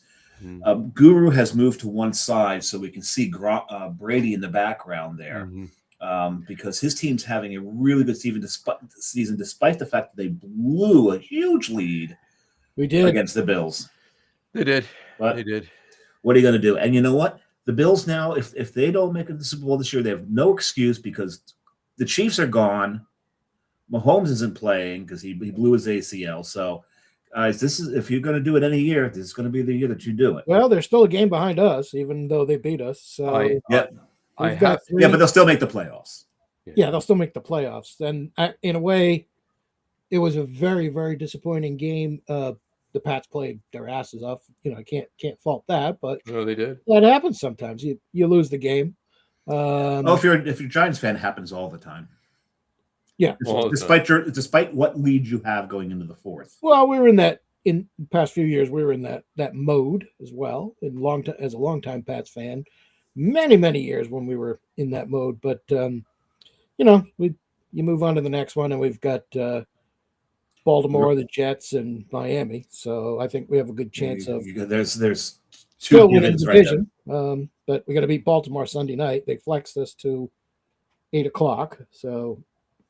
I am once again ripped off with my frickin' Sunday ticket, which is the biggest scam on the face of the earth. For $350 a year, you should get to see all the games. But this past game was not televised. It was not on Sunday Ticket because it was televised locally, and it was on CBS. And I don't get local channel. I have Sling TV, we don't watch a lot of television, so I'm not going to pay $100 a month for. No. I actually canceled Sling. But I have a HD. It's not worth it. You canceled Sling? Yeah, it's not worth it. Because you know why? It is, of course. So I didn't need Sling. I just, I can see I could definitely get all the local games unless they're on NFL Network. Yeah, that's my problem. Is I have let's see, the Giants game was Monday Night Football, so that's ESPN. So I had to upgrade my Sling package to be able to see that because I don't get that with my $350 a year subscription. Yeah, it's all off. This week. That's why I'm so glad I got this antenna. It was on CBS. I do get HD TV. I do that. I have a Tableau, so I can record the games. My son works till 3 on Sunday, so I recorded it. But the reception is like really choppy. But we were able to watch it, but it's still annoying that I have to watch a choppy game when I know I'm paying $350 a year to be in NFL. And then Sunday night, because they flexed it, is going to be on NBC, which doesn't come in at all, the NBC affiliate here. Well, I'll get that one. So we're going to have to go to Taco Mac. And I'm going to have to drink beer and eat wings while I'm watching this. You know that. Oh, you poor thing. That's horrible. And it's just, how the hell could they do that to you? Seriously. I mean, come on, NFL. Enough is enough. They should pay. They should pay your bill at Taco Mac. I've used worse words to the NFL than enough is enough. All right. Yeah. It's usually on Facebook. I know John sees it. That's good. So, yeah. Did you hear this? I have to ask that. I want this to turn into a sports podcast because it's not. Yeah, let's do this and then right. Back to, we can we can get on with it. Right. Oh, we can get back to cookies. We can get back to cookies where I was going with that. But here, did you hear this? Sports commentator Nick Wright. Is he wrong? He said the other day on Monday. He said, "I'm not making this shit up." If you didn't hear this, he said the other day, whoever wins the Super Bowl this year will get an asterisk because it's not a real win if Kansas City is not in the playoffs. Oh, my God. What a twat. What exact brand of crack is this schmuck smoking? Well, no. Well, the thing is, he must be like on the NFL payroll because or he might be. Is he an NFL ref? No, he's just he's on because because once Brady retired, they turned into like big Mahomes fans, right? And Mahomes was the one that you couldn't touch. Well, did you hear this though? There was this as well. I'll just say this: I thought it was history repeating itself. Both Tom Brady and Patrick Mahomes suffered torn ACLs in their 9th seasons. Both ACL injuries came the year after losing a Super Bowl, with both quarterbacks already having won 3 Super Bowls, with 2 of them back-to-back prior to that. The only difference is Brady tore his very early in the season, and we went 11-5 that year under Matt Castle. Yep. We still had Randy Moss, to be fair. Yep. But the freak of nature, yeah, it's a little bit different than because the Chiefs are nowhere near 11-5, and they're not going to. They're already eliminated. And I just want to show this one really quick. This meme. It says, Kansas City, breaking news, Kansas City expected to sign John Elway. It's a picture of Gary Busey. Yeah, it is. Yep. And not a great picture. Well, no, it's a picture of Gary Busey. That's all you need to know. It's a fantastic picture. It's actually a fantastic picture of Gary Busey. But there you go. Well, somebody signed Phil Rivers and had him play last Sunday, which is not that far from Gary Busey, right? Philip Rivers, 44. Here's the thing. All right, he was eligible for the Hall of Fame next year. Now he's not eligible for the Hall of Fame until 2031 because he played. But I don't think he cares. He's getting. I don't think he does either. However, he's not only getting a paycheck, but now he has another 5 years of NFL benefits for him and his 97 kids. Nice. And they won the game, didn't they? No, they didn't. They almost did. They almost did. They almost did. They came this close. But so, what other cookies do we like? Yeah, exactly. Well, no, what I was going to say is dessert wise. I'm big cookies for Christmas. I'm big on the cookies. Pies, cheesecake, stuff like that. Pumpkin pies. I like pie. Yeah, I like pie too. But I'm big like that for Thanksgiving. For Christmas, I'm all about the Christmas so much. I'm all about the cookies. What about the cookies? All about the cookies for Christmas. But who eats fruitcake? Me. That guy? You what? American fruitcake or like a Stalin or a panettone or Well, I'll definitely eat panettone too, Or but plum that's more. pudding. That's more. That I consider that more bread than dessert because well, it's not because as of the way I eat definitely it, the way I eat it, it's and when I eat definitely it. You know, it's definitely not as dense. It's definitely yeastier. so And Stalin, not Joseph, is that's kind of a fruitcake as well. Again, not It's more of a Joseph. bread, He may have been. in my more of a opinion, bread. He may have been a than a fruitcake. cake, but Yeah. it is definitely has dried fruits in it, and Yeah. I've had some fruitcakes that I've liked. I've had some fruitcakes that I absolutely despised. There's really very little gray area for me. It's either delicious or I'm Yeah. not touching it. There's a company here in Georgia called Claxton that makes a very good traditional fruitcake. It reminds me of what my mother used to make, except she used rum in hers, which Oh well, you have to use rum in it. I mean, was very Well, good. But it's ubiquitous here. Listen, I've got a lot of rum, but I don't know if I'm going to put it in a fruitcake. It's all for tiki drinks. Very good. you can't. You know, And disappoint your tiki any- glasses. Yeah, And anybody who's on the audio does not see me looking levelingly at my bar and all the rums you have. I went shopping Saturday. and my Hamilton Beach I did drink that. mixer. Yeah. But Which we call it? Yeah, So Doug Smith. Doug apparently Smith. likes Yeah, I his- got to catch up on a couple of comments here. Doug Smith said, "Yes, Magic bars similar to Congo bars. Good Lord, they ate Yes. good." They ate good. Yes. Who ate good? Jump back to a Giants game for a second. Brian Boak said, "I was at the last game. 27 felt like 15." He's talking about the temperature, I think, because there's nothing to be excited about or get you riled up about. Not so much, yeah. And then Doug Smith said, "Pats need to beat the Ravens. Then we got Jets and Dolphins." Yeah. I don't think you're going to have a problem winning out. Both of you, I don't think you're going to have a problem winning out. So, No, probably not. there you go. And then he also said, "Fruitcake and eggnog junkie here." Yes. Now, do you take your fruitcake and do you dunk it into the egg? See now Doug Smith, he had put up a picture of a lot of cartoned eggnog. I'm not a fan of carton eggnog. I know Doug's very particular about his carton eggnogs that he finds the best. Right. But I make a lot. I make eggnog at home. But do you dunk your fruitcake into the egg? No. Well, Doug, do you dunk your fruitcake in the egg? I do asking not. Doug. I'm not asking you. I do not. I will eat fruitcake with beer, actually, with some beers that'll pair well with it. But I will not. Do you spread anything on your fruitcake, like cream cheese, mayonnaise, tartar sauce? Cyanide? No, none of that. Anyway, I'm just checking. You've got options. Yeah, well, there are. Pate. Yeah, there you go. Some a little liverwurst on the fruitcake. Braunschweiger. Braunschweiger. Yeah, this is a German show. Yeah, Braunschweiger. There you go. Yeah, there is a big difference between Oh, there's a difference. I wouldn't say a big difference, but a difference. The Braunschweiger is definitely a lot gamier. Yeah. I mean, but liverwurst is milder in the liver. Yeah, Braunschweiger is finer and has more, to my taste, has more onion mixed in. Yeah, there's definitely more onion in it. Yeah. Love fruitcake. Doug Smith said, "Yeah, but I will if I'm having." And he says, "I do not dunk." There he no.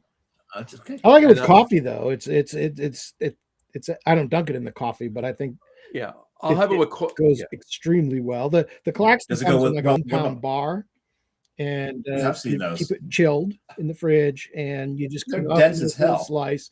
Obviously, fruitcake is so rich, you don't need a. You don't need a lot. You only get a little bit. I have a feeling though that if you leave a fruitcake out too long, it rusts. Hi, Vanessa. Oh, hey, Vanessa Kitty. How are you? Yeah, if you leave a fruitcake out too long, they rust. It rusts. It will rust. Exactly. But which we call it. Yeah, no, I don't. Certain beers, like Glogs, even like what about cocoa? Southern Tier 2 Xmas is literally really good with fruitcake. Yeah. Literally. Anything Well, that's Well, you just went Gen Z with your usage of literally. It was unnecessary there. no, literally, it's literally very good with fruitcake. It is delicious with fruitcake. but it has a bad reputation. Some comedian said that only one There's fruitcake, only one. only one Fruit- fruitcake has ever been made, and it's been gifted and It's been regifted gifted and throughout regifted the world everywhere. for all eternity, right? So, I thought you were talking. It has a bad rep. I thought you were talking about Southern Tier 2 Xmas. no, It's a bad rep. The comedian was. I can't remember who that comedian was. There you go. It may have been Carlin. Speaking of fruit, I think it is Carlin. Speaking of fruitcakes, Vanessa made 6 fruitcakes back on Thanksgiving Day. They're aging nicely. They will reach perfection on Christmas Day. Just the right amount of rust. Exactly. LOL. And then she said, You got to oxidize. LOL, if your fruitcake is going bad, it certainly was not made correctly. What I'm gonna translate that for you. Not enough Alcohol in it. Yeah. yeah. Tightly wrapped and ages at 4 or more weeks, it will be nicely aged to eat. There you go. And Vanessa Kitty, it's rum that you put in your fruitcake. Mm. It's got to be rum. Yeah, absolutely. It's got to be rum. Yeah. It has to be. It's got to be rum. Yeah. And I would put some dark rum in. I would get a little molasses going in. Oh, yeah. A little more molasses. Actually, I would think a Demerara rum would be. Yeah, it's even sweeter. Yeah, that's fine. Yeah. In my recollection, the amount of rum that goes in the fruitcake and the amount that goes in the cook are directly proportional to the size of the bottle. So yes. Yep. Yeah. There you go. Hold on. Brian Bogue said, Thanksgiving of what year is that? Appropriate question. Yeah. She's with 0 alcohol. And then Vanessa said 0 alcohol in hers, actually. And she's I'm shocked. Rum, yes, but no alcohol in these. Yeah. Rum, yes, but no alcohol. Rum, yes, but no alcohol in those that she made. So rum and Vanessa, but not in the fruit.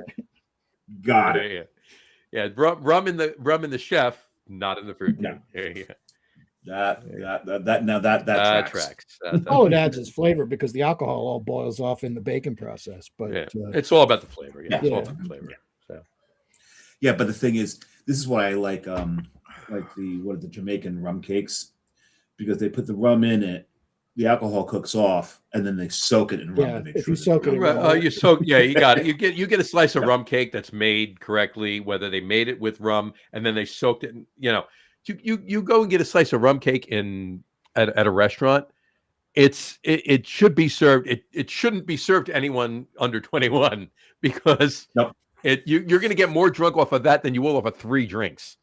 Yeah. Oh, and then you get the Baba O'Rome. There you go. I like those too. And then she said, "Oh wait, hold on." She said, "Quadrupled her family recipe, made 6 fruitcakes."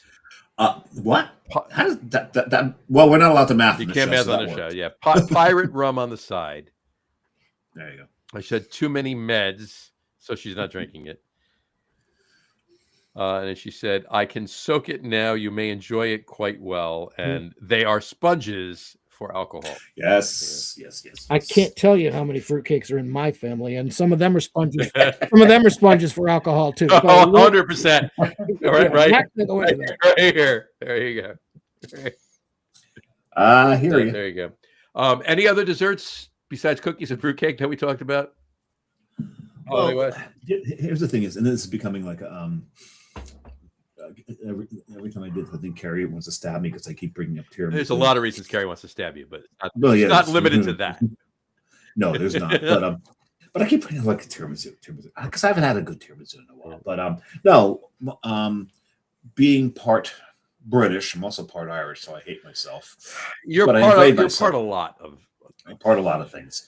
But trifle. Oh yeah. I love trifle. Lady fingers, coffee, beef sautéed in peas and onions. No coffee. That's tiramisu. You're Italian, not it. Beef sautéed in peas and onions. There you go. And a little bangers and mash and some bubble and squeak, and let's get some eel pudding in there too.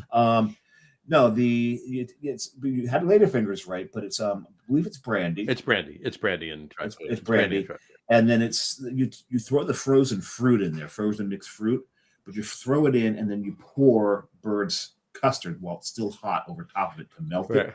And you do them a couple layers. Then you put in that in the fridge, and there's just this magic overnight where everything just congeals together. Sure. And then you do your whipped cream on top of it with your nonpareils or whatever thing else is you want to put on it. It's basically English tiramisu, basically. It is ish. I prefer tiramisu. I do as well. I like trifles, but I prefer tiramisu. One time I did a trifle. I did it a little differently. I made brownies and cut the brownies into ladyfingers. Uh-huh. Then I sprayed them down with amaretto. Okay.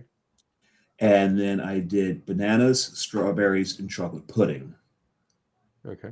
And then a cocoa whipped cream over the top. It's a little decadent. I would love to taste that. As delicious as that sounds, I would do blondies. No, I wanted straight up. I wanted a chocolate. I was going to say it's a chocolate palm. I would do blondies. Oh, and I shaved dark chocolate. Blondies with the brandy. But I shaved. I would make the actual trifle, but not ladyfingers. Use the blondies as the ladyfingers. No, but I shaved dark chocolate over the top of the whipped cream. Of course you did. Because just because. That's why. Because everything was chocolate. Exactly. But there's some fruit in there, so it made it healthy. There you go. Vanessa Kitty said, LOL, real fruit cakes, not the human kind. Yeah, because if you soak the humankind in alcohol for too long, they like it for one thing. They like it. No, they do. They do. Plum pudding, that's the other thing she likes. Plum pudding is good. Plum pudding is very She's good. mentioned plum pudding quite often. She has. Yeah, she definitely has. Yeah. Pretty close to fruit cake, but has beef suet to help it stay less dense. It does. And to help it be less shelf stable. No plums. Yeah, plum pudding is steamed. There you go. Yeah, Yes, very little plums in plum pudding. When plum pudding was originated in England, plum was the popular name for raisins at the time, and it does have raisins, and that's where the name comes from. So, little trivia there. There you go. And Doug just said his wife makes a Black Forest cake trifle. Insane good. I would love to have that. Black Forest cake. I love Black Forest cake. I absolutely adore Black Forest cake. Same. As we drink German beers, I absolutely adore Black Forest cake. And what about German chocolate cake? German chocolate cake with rum. But it's not German. What? That's not German. No. That's I didn't say it was. German chocolate cake recipe is American. Make German chocolate cake. It's not German. It's not German anyway, right? Make German chocolate cake, and then put a little with a little rum on it. It's kind of like the pickle on your Christmas tree. You think it's German, but it's not. It's not. There you go. It's a German American thing for sure, but it's not German. I have a poem for you. And then Vanessa Kitty said plum is actually raisins, 3 types of raisins. Absolutely. I've got a poem for you. You might think it's funny. I'm sorry. When your nose is runny and you kiss your honey, you might think it's funny, but it's not. Alrighty, there you go. Okay. All right, there you go. Is this thing on? Hello. There you go. Yeah, I'll be here all week. Don't forget to tip your bartenders. Try the veal. There you go. Yeah. Now, so if they call plum pudding plum pudding because of raisins, shouldn't it be prune pudding? Those are like the raisin equivalent for the raisin equivalent of plums, right? I mean, dried plums. Dried plums, right? Exactly. Okay, so I poured my third. There you go. Hold on one second. Once again, raising the stakes in this show. Yes. Raising the stakes on the show. There you go. I think the name German was from the guy who made the cake. Yes, that's right. Oh, in that his name was like Joey German or something like that. Well, no, in that case it'd be pronounced German. We've been pronouncing it wrong. It's German chocolate cake. Exactly. What did you pour there, Samurai, for your third beer? Regret. I won't put the crawl up until you say it. So there you go. I will regret this. First, I'm going to show you the beer. The can actually looked at you, or the bottle actually looked at you and said, "You will regret me." Yeah, and this dude looks judgy. We'll show you in a minute. Does. But first, I poured it into this. Cool. R2D2. Does it have Christmas lights on it? Yeah, it does. It's my Christmas R2D2 mug. This is this is a character whose mouth was so damn foul they bleeped everything he ever said. I see what you did there. But what I poured in there, speaking of foul, and should be censored. Delicious. Right there. Stanislaus. Stanislaus. But see, does he not look judgy as hell? He's definitely judgy. He's definitely judging you, going, "Why are you drinking this, you friggin' alcoholic? What is wrong with you?" This is a 14% beer. It It's is. listed as a malt liquor, and we learned while I was at Higgins, when I was in Munich at Higgins Ale Works, what malt liquor means. It just means that it's any beer brewed in Germany, or in this case, Austria. In this case, that doesn't adhere to Reinheitsgebot. So that means there's some sort of additive in here that is not a grain, yeast, water, or a hop. Right. Malt liquor? Yes, they have to Call call it it malt malt liquor. They liquor. can't call it beer or ale or My lager understanding, because that's an American term, so that would be to sell it in this market. Well, that's the translation. To sell in this market, that is the translation. And we learned while I was at Higgins, they said it in German, and in German it's about 87 characters long. And keep in mind, Higgins it's Ale one Works in word. Munich, the owners of Higgins Ale Works, and it's They're from Jersey. Paul and Jen, right? They're from Jersey. I think they're from Deptford. They're from right? Deptford, yeah, from Jersey. They're from Deptford. But yeah, it's like 87 characters to say malt liquor in German, and it's of course only one word. Malts. Because that's how they do things there. But so the Slimischloss, there's stuff floating. I guess I didn't clean this out very well. I thought I You cleaned do this realize stuff poured out. into that mug, it's a light beer. Because the lights. There's got to be some kind of pun in here. Hey, I'm going to have fun considering this is probably the last time you guys will have me on the show after these jokes, but yes. We've considered. There's been many times we've had. Yes, I know. I'm sure. We've had a vote. Yes. I would like to say one thing. You've been on this show many times.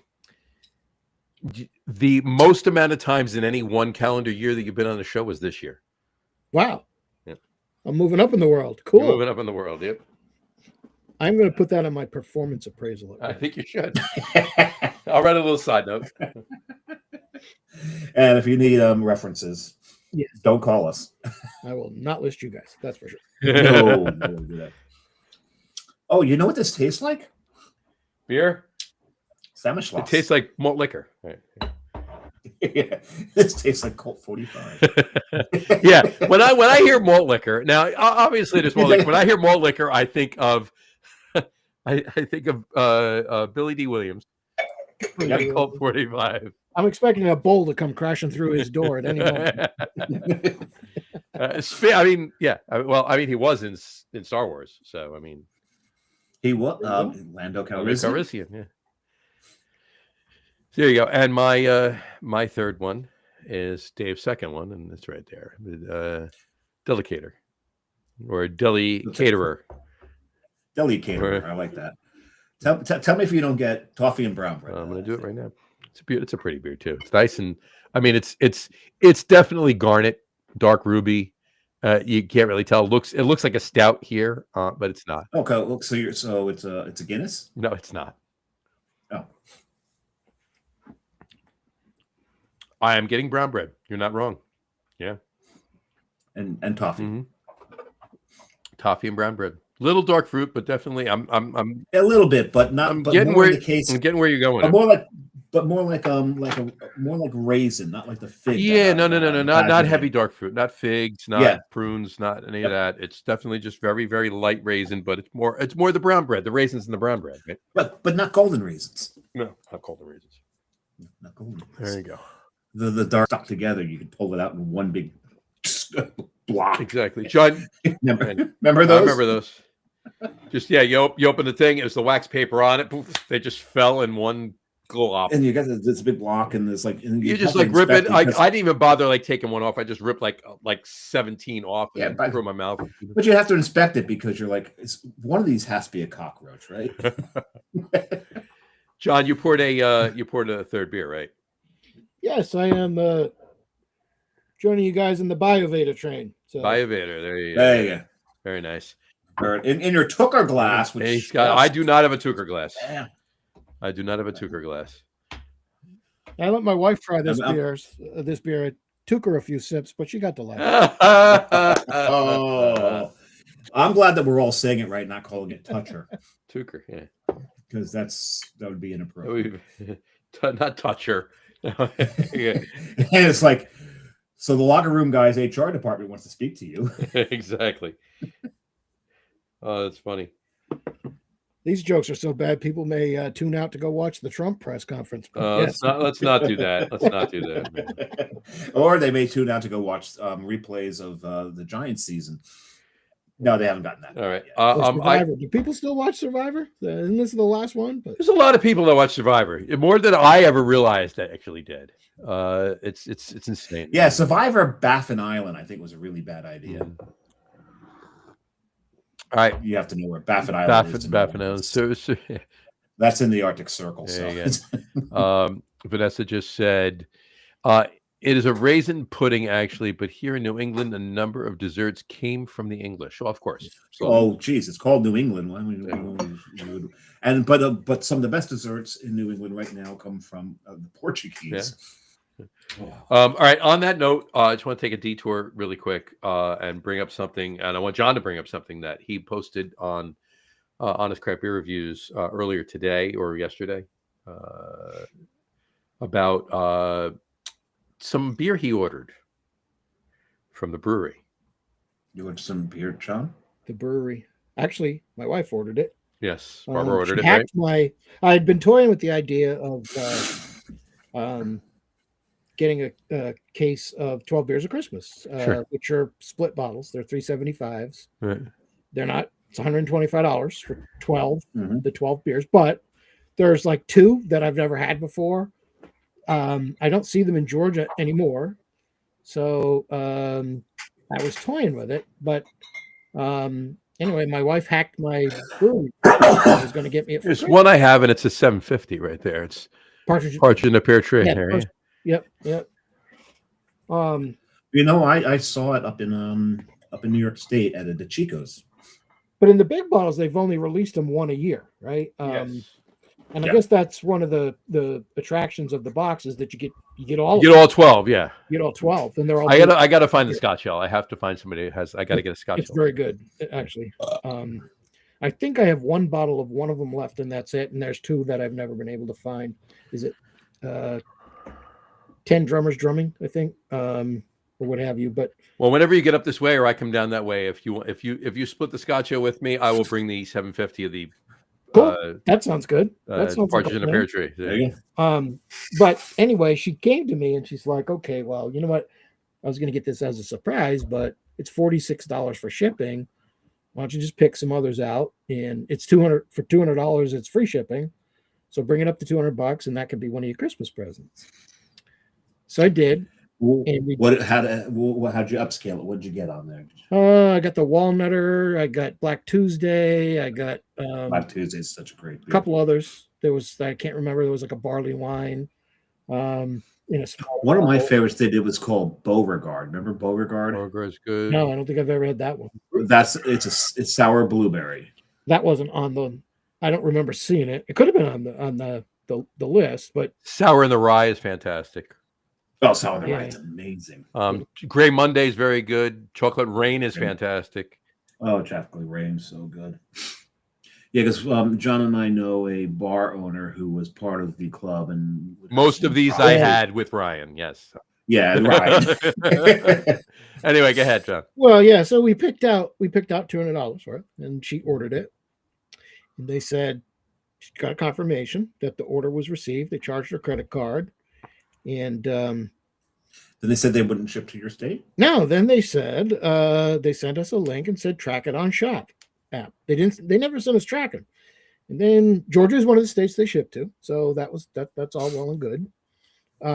Actually, surprisingly, Georgia is pretty good for shipping beer. I ended up getting a number of the Goose Island beers. All of them were over 14%.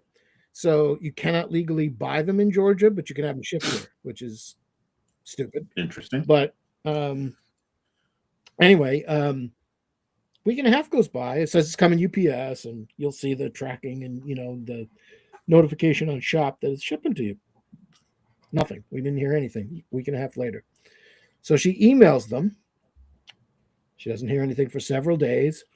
And then she gets she gets a reply, an email reply that says, yes, your order will ship, but we have a problem with our bottle vendor, and all online orders have been are currently unavailable. We expect it to ship by the end of December, but we can't say for certain. But we look forward to shipping you some great beers. So Oh boy. my issue is with the fact that, first of all, they had to have some. We bought a bunch of them. They had to have some of them in stock. Okay, so the 12 beers is a box. So maybe if they don't have some of them, I get it. They know that people are buying these for Christmas presents, and But maybe it was the additionals that are causing the shipping issue. yeah, well, I don't know, but ship what you have is, or partial ship or something would be, if you know people are buying these for Christmas. But that's not even the biggest concern. I have loads of beer. I'm not, if I got to wait, that's okay. That's fine. Yeah. I'll drink a few in January, and I'll save some for Christmas in July, and maybe drink some next year. These are not beers you have to drink within, Nope. 5 minutes after you get it out of the parking lot from the brewery. But the real disappointment for me was the On the way total home. lack of communication. I mean, Right. Yeah. they didn't tell us anything. They didn't tell us it wasn't coming. And if she didn't email them, they would not have told you that. Yep. And then, so I was very disappointed with this, and I went to their Facebook page and I put a comment on one of their posts where they're still trying to sell this stuff to other people. No, Knowing that they can't ship. No, guess what? We can't ship this stuff currently, but go place an order and buy some of it, and maybe you'll get it for Christmas of 2026. Nothing like that. And somebody else messages me and says, exact same problem. There's a chat going on Beer Advocate, and people are complaining about it. So I was very disappointed because I've always had, I've loved their beers over That's the a years, shame. but I've never bought beer directly from them before. And I don't know, to be honest with you, I don't know that we would ever do it again after this experience. Still don't know when we're going to get it. And like I said, that's fine. I mean, I got more beers than I can drink. I'm very fortunate in life, so I'm not going to complain about that. People have much bigger problems in this world right now than not being able to get beers in time for Christmas. But That is correct. it's always communication. I feel like, these days you're paying more for everything. The sizes are going down, but the service is declining too. And there's just there's no commitment to, the customer in a lot of cases. And it's very disappointing to me. So Yeah, don't disagree with that at all. just a word of advice to anybody that's considering buying beers online from the brewery. Yeah. That's my experience. So, I just noticed the other day I got a pack of Funny Bones. The Funny Bones are a lot smaller now, but at least they come 3 to a pack rather than 2 to a pack. So it's not quite shrinkflation, but you've changed the ratio. Yeah. Right. And that's not a good thing. I did, however, just get a Tavor crate. Yesterday or the day before. And I did get a can of this in it from Bombastic Brewing. You like them. Business. It's an Adam beer, a strong German ale. Hold on a second. So we're holding on a second. Dave is getting up. He took his headphones off. This is big. This is definitely big. This is definitely up. We hear noise. Of course, you hear it anyway. I don't have to tell you we hear noise. What did you get there? Samurai? Oh, look at that! You got an Adam beer, did you? I've had this for about a month. Well, I held my crate out for a bit to add a little bit to it. So I've had that for a little bit. There you go. Anyway. There you go. So I got a few things in here, but at some point I'll have that on the show. It's certainly not the Adam beer from Hair of the Dog. Cherry the Woods. Cherry Adam from the Wood. Cherry Adam from the Wood. We had it on the show, and have you drank it? There's another one I have not. There we go. That's the Hair of the Dog right there. There we go. All right. But 2 weeks from last night, I will be having this Hair of the Dog on the show.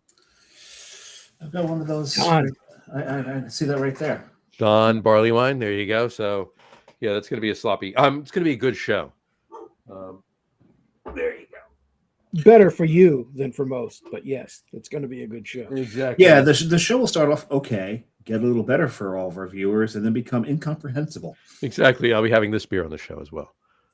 So, Wow, how'd you that?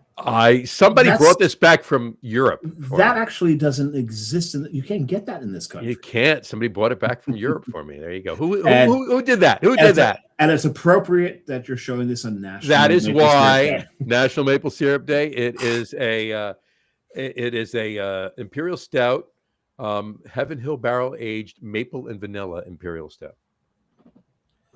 Yeah, I think you're going to enjoy that one. Mike drop. Mic drop. Boop. There you go. Yeah. So those two beers and a third, and I'll be good to go. And that day as well, or the next day as well, I have to work all day that day. And the next day I got to wake up at 6 a.m. as well. So that's You going will to be. not be so good to go the next day, but I that will. night I you'll- will. Yeah, that night you'll be good to go. And we're going out for the first time in a very long time. Jess and I are going out for New Year's Eve to Very nice. to actually a function, a place, a open bar for 5-hour open bar and all you can eat. Nice. We may be going out New Year's Day to, and Doug, I hope you're listening. We might be going to Hunan Taste. Hunan Taste, very good. I'll be sleeping. I'll be in and out of consciousness and watching Honeymooners. As is your want. As is I want. Yeah, exactly. John, what's your favorite Honeymooners episode? I know that's asking you like what's your favorite child, but still, It's been so long. I'll be honest. I love the Honeymooners, but I haven't seen them in a long time, so I can't think of. I only watch the Honeymooners honestly every New Year's Day. That's the only time I watch Honeymooners. I actually do know what my favorite episode is. What is that? The one where Ralph's going on Name That Tune. The $99,000 answer. Humana. Ed Norton. Yes, the one. Yeah. Hey, no. When Swanee River. Stop fooling around. Yeah, no, that was Eddie Murphy. That wasn't the Honeymooner. Oh, that's a different one. That's different. No, mine is actually the Chef of the Future. I mean, the other classic, the other 38 of the classic 39 are all tied for number 2, right? But Nice. yeah, the Chef of the Future when they're doing the commercial. Oh, it can core apple. That's definitely tops on my list. That and when Norton is sleepwalking and he gets him the dog Lulu. So anyway, we've lost about anybody under the age of 60. Yeah, me included. Yeah, I love the Honeymooners. And it's funny that you said that, Dave, because the very first Honeymooners episode that I ever saw, to my knowledge, that I can remember ever seeing, was the $99,000 answer. Yeah. And that was on Thanksgiving sometime in the early 70s. That was the first one. Well, you were just a wee tyke. When I was a wee tyke. Just a wee lass. Mm-hmm. Lass? No, lass is lad. Lass is a woman. I'm a lad. I was a lad, not a lass. Sure. There you go. At least I think I was. Hold on. Yeah. Boing. Boing. There you go. Let's play with our balls again. All right, there we go. Anyway. All right. I think it's time for top threes. That's one of the advantages of Staradumsky's. He can be playing with his ball the whole time. Yeah, exactly. You didn't even notice. His ball is below his camera, so he can just. Why do you think I wore this hat? Yeah. That's an open. What is that? 149. There you go. 149. So the top threes, huh? And John, what are the top threes tonight? Our top threes tonight. I thought it only fitting with John on the show. One of the last top three lists we did with John several months ago, and the fact that it is the holiday season. Our top three list tonight is top 3 favorite Christmas songs that were released in the 1980s. Top 3 favorite Christmas songs that were released in the 1980s. You're trying to do your best Casey Kasem there? My best Casey Kasem, yes. There you go. So, John, start us out, please. Okay, I gotta look at my phone because Have at it. I know what the songs are, but the years and the albums are No, you're good. actually, and some of these are on obviously More than one album. So first we will do. So you said you had some. You said you had some honorable mentions, and then your top three. The right? runners up. Okay, here. Runners up. Runners up. And the first runner up is from Very Special Christmas album, 1987, which was a really, really good album. Fantastic album. And it is Do You Hear What I Hear by Whitney Houston. Just Beautiful rendition. love that song. She did a great job on that. There are 2 songs on my list from that album. The next runner up is from 1986. It is Christmas at Ground Zero by Weird Al Yankovic. I love that song. It's from his album Polka Party, but it's also on Dr. Demento's Christmas album too, Nice. which has a lot of great songs from the 80s, and actually I think it's got some from the 70s. Mostly 70s, and I think there's one from the 60s on there too. I would not be surprised. I know Grandma Got Run Over by a Reindeer's on there. That's 70s. No, it's not. It's 70s. 80s. That is an It's 80s. 80s. Is it really? Early. It's like 83, I think it was. Do you know that my grandmother took that song personally? It was like 83, I believe. She hated when we played 100%. that. She took it personally. Yeah, she did. I swear to God. Well, hopefully she never got run over by a reindeer. But She did not. my next runner-up is What Can You Get a Wookiee for Christmas? Which is from Christmas in the Stars from 1980. Goes right along with Dave's Mug. See, but that's I think that's inaccurate because it's called Wookiee Life Day. Yeah, in Star Wars it's Wookiee Life Day, but Yes, it is. for us Earthlings, it was on that particular album, and one of the reasons I love it so much is because it was actually played on the radio then, and my mother loved it, and every time that either I played it, now I had the LP, the album at the time in 1980, either I played it or it came on the radio, she would immediately break into dance, and she would just dance around the room, awesome. and I still have visions in my head of that. That's a fantastic. Yeah, memory. so that was great.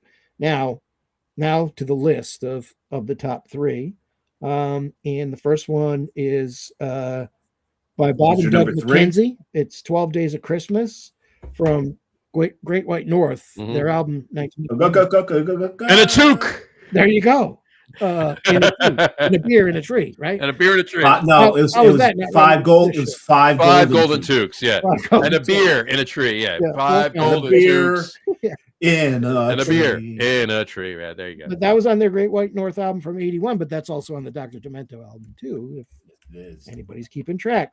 The next one is actually a song that I didn't like when it first came out, because I am so my parents always listened to really, classic Christmas music, and I really grew up listening to it and loved it. And it's Little Drummer Boy.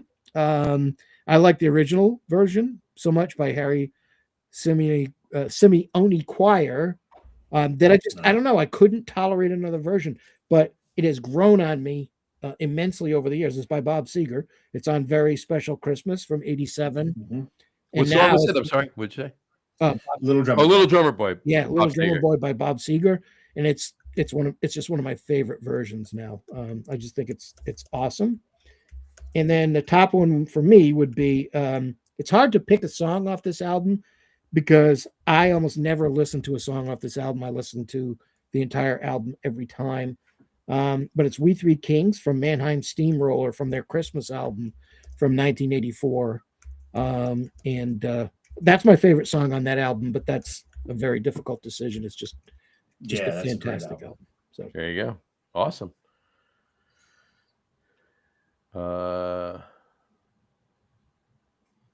okay, Tom? No, I'm just reading something. All right.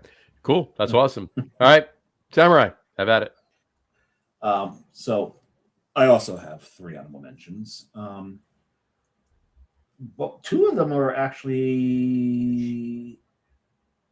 Well, one of them is an album, and that would be Bob Rivers' "Twisted Christmas." This album ruins so many Christmas songs for so many people. with songs along the lines of "The Restroom Door Said Gentlemen," "The 12 Pains of Christmas." One light goes out, they all go out. Who's it by? Bob Bob Rivers. Rivers, right? Yeah. And then there's the chimney song. There's something stuck up on the chimney, and I don't know what it is, but it's been there since last Christmas. Just a really twisted song. Anyway, so that's my third. My number two is in honor of the passing of Rob Reiner, and it's called "Christmas with the Devil" by Spinal Tap. It's a song that was put out in '84. Fun song.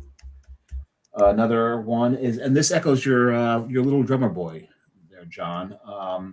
My top honorable mention, almost cracked the top three, and it's the reason it's honorable mention. It would have been higher up. Is the fact that it first came out in '77, but it came out on TV and it wasn't released as an album, a record, until '82. So it was released in '82, so it kind of qualifies for the list. But that's David Bowie and Bing Crosby doing "Peace on Earth." That was like a 78, 79. 77. 77? It was when it was on Bing Crosby's Christmas special. Good though. And David Bowie came on, but it was then released as a single in '82, 5 years later, and 4 years after Bing's passing in '78. So now for my top three. My number three is off that album that you mentioned, John, Very Special Christmas, which was just such an amazing album. That's when my number two is also off that album, and that is the Coventry Carol by Alison Moyet, or Moyet. What was it? The Coventry Carol. Is that one on the '87 version? That is, yes, that's '87. Okay. Yeah. Luli Lule. You know, there's and that song I've actually Doug knows this, but one of the tiki drink that I invented for the holidays is called Luli Lule, LEI in this case. So Coventry Carol is one of my favorite carols. Actually probably my favorite carol is Carol of the Bells, which is Mannheim Steamroller. Yeah. Is one of my favorite versions of that, by the way, off that very album you mentioned, John. Yes. But my number one is a song that the older I get, the more this one hits home.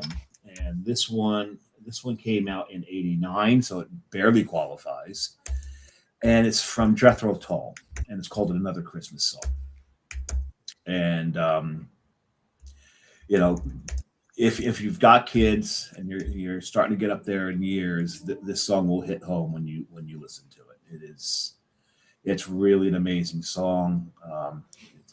I consider Ian Anderson at his best.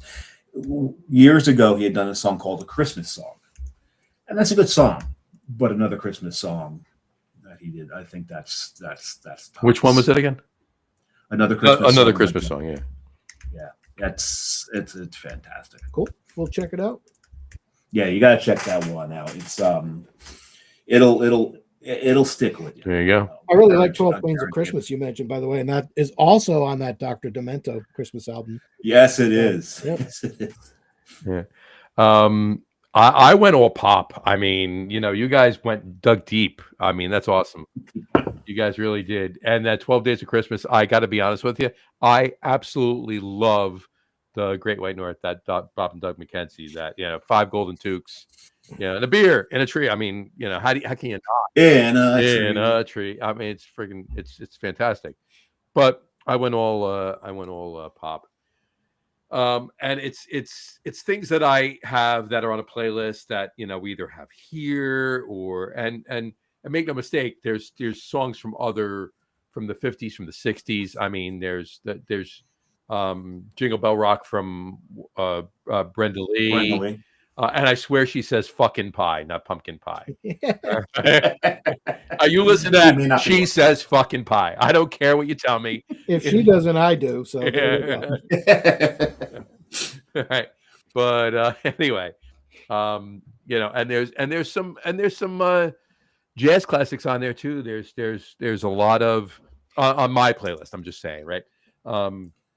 There's some things that a lot of jazz musicians, smooth jazz musicians, David Benoit, Mark Egan, both of whom I've met, Um, but great guys. A lot of other artists, Dave Valentine, Lee Ritenour, and Well, if you're even piano stuff like B.G. Adair and David Benoit. Even he's doing a lot of the Peanuts stuff. He does penis. Peanuts stuff.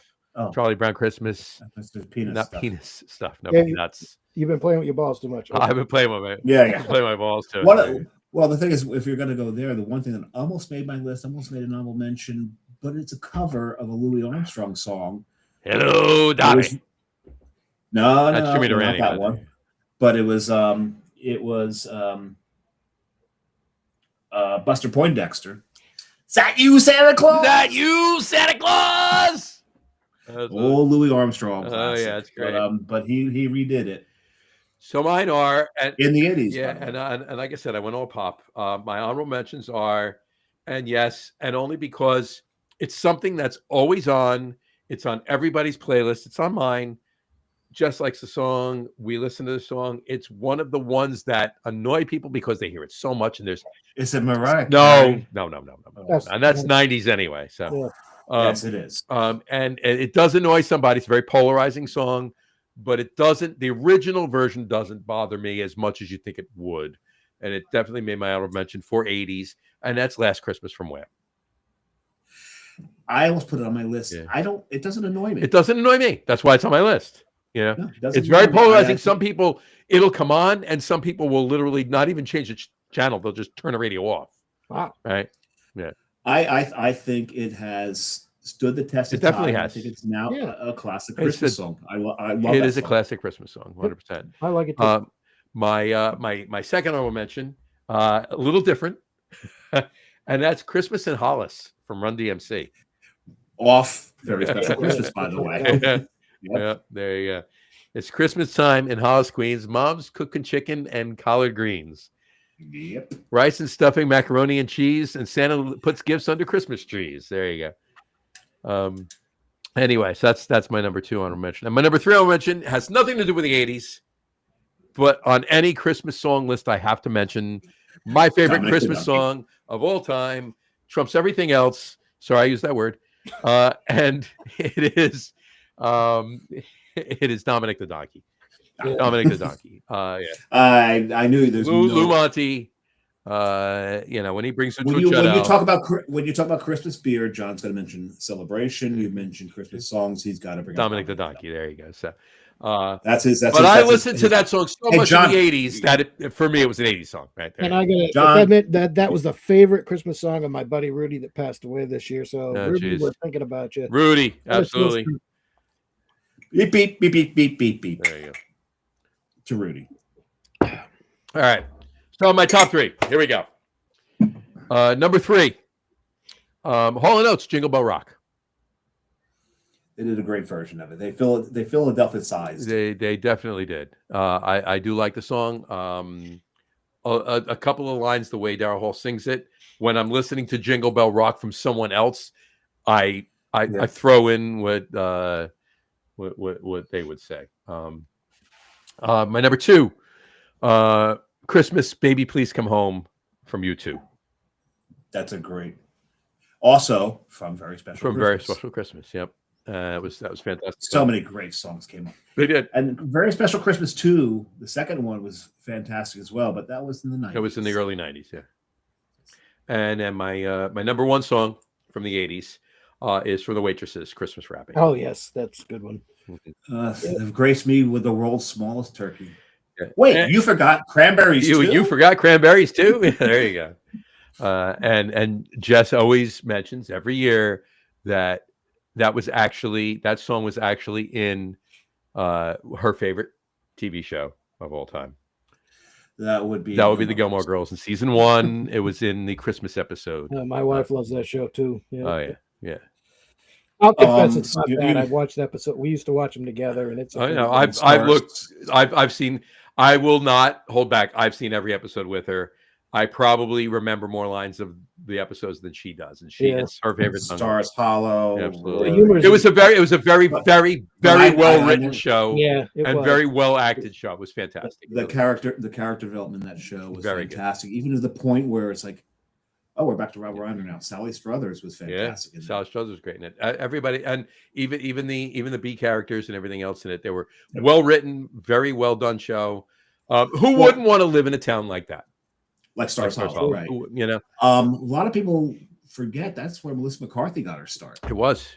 She's probably the biggest actor of anybody. Maybe Matt Zuckery. Matt Zuckery's kind of pushing it there, and Milo Ventimiglia, certainly. But yeah, we're talking about size or not size. No. But no, Melissa McCarthy is probably the most successful of anybody out of that show.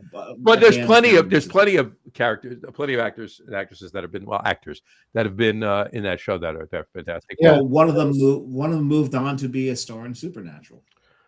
Yeah, Jared Padalecki. Yes. Dean Forrester.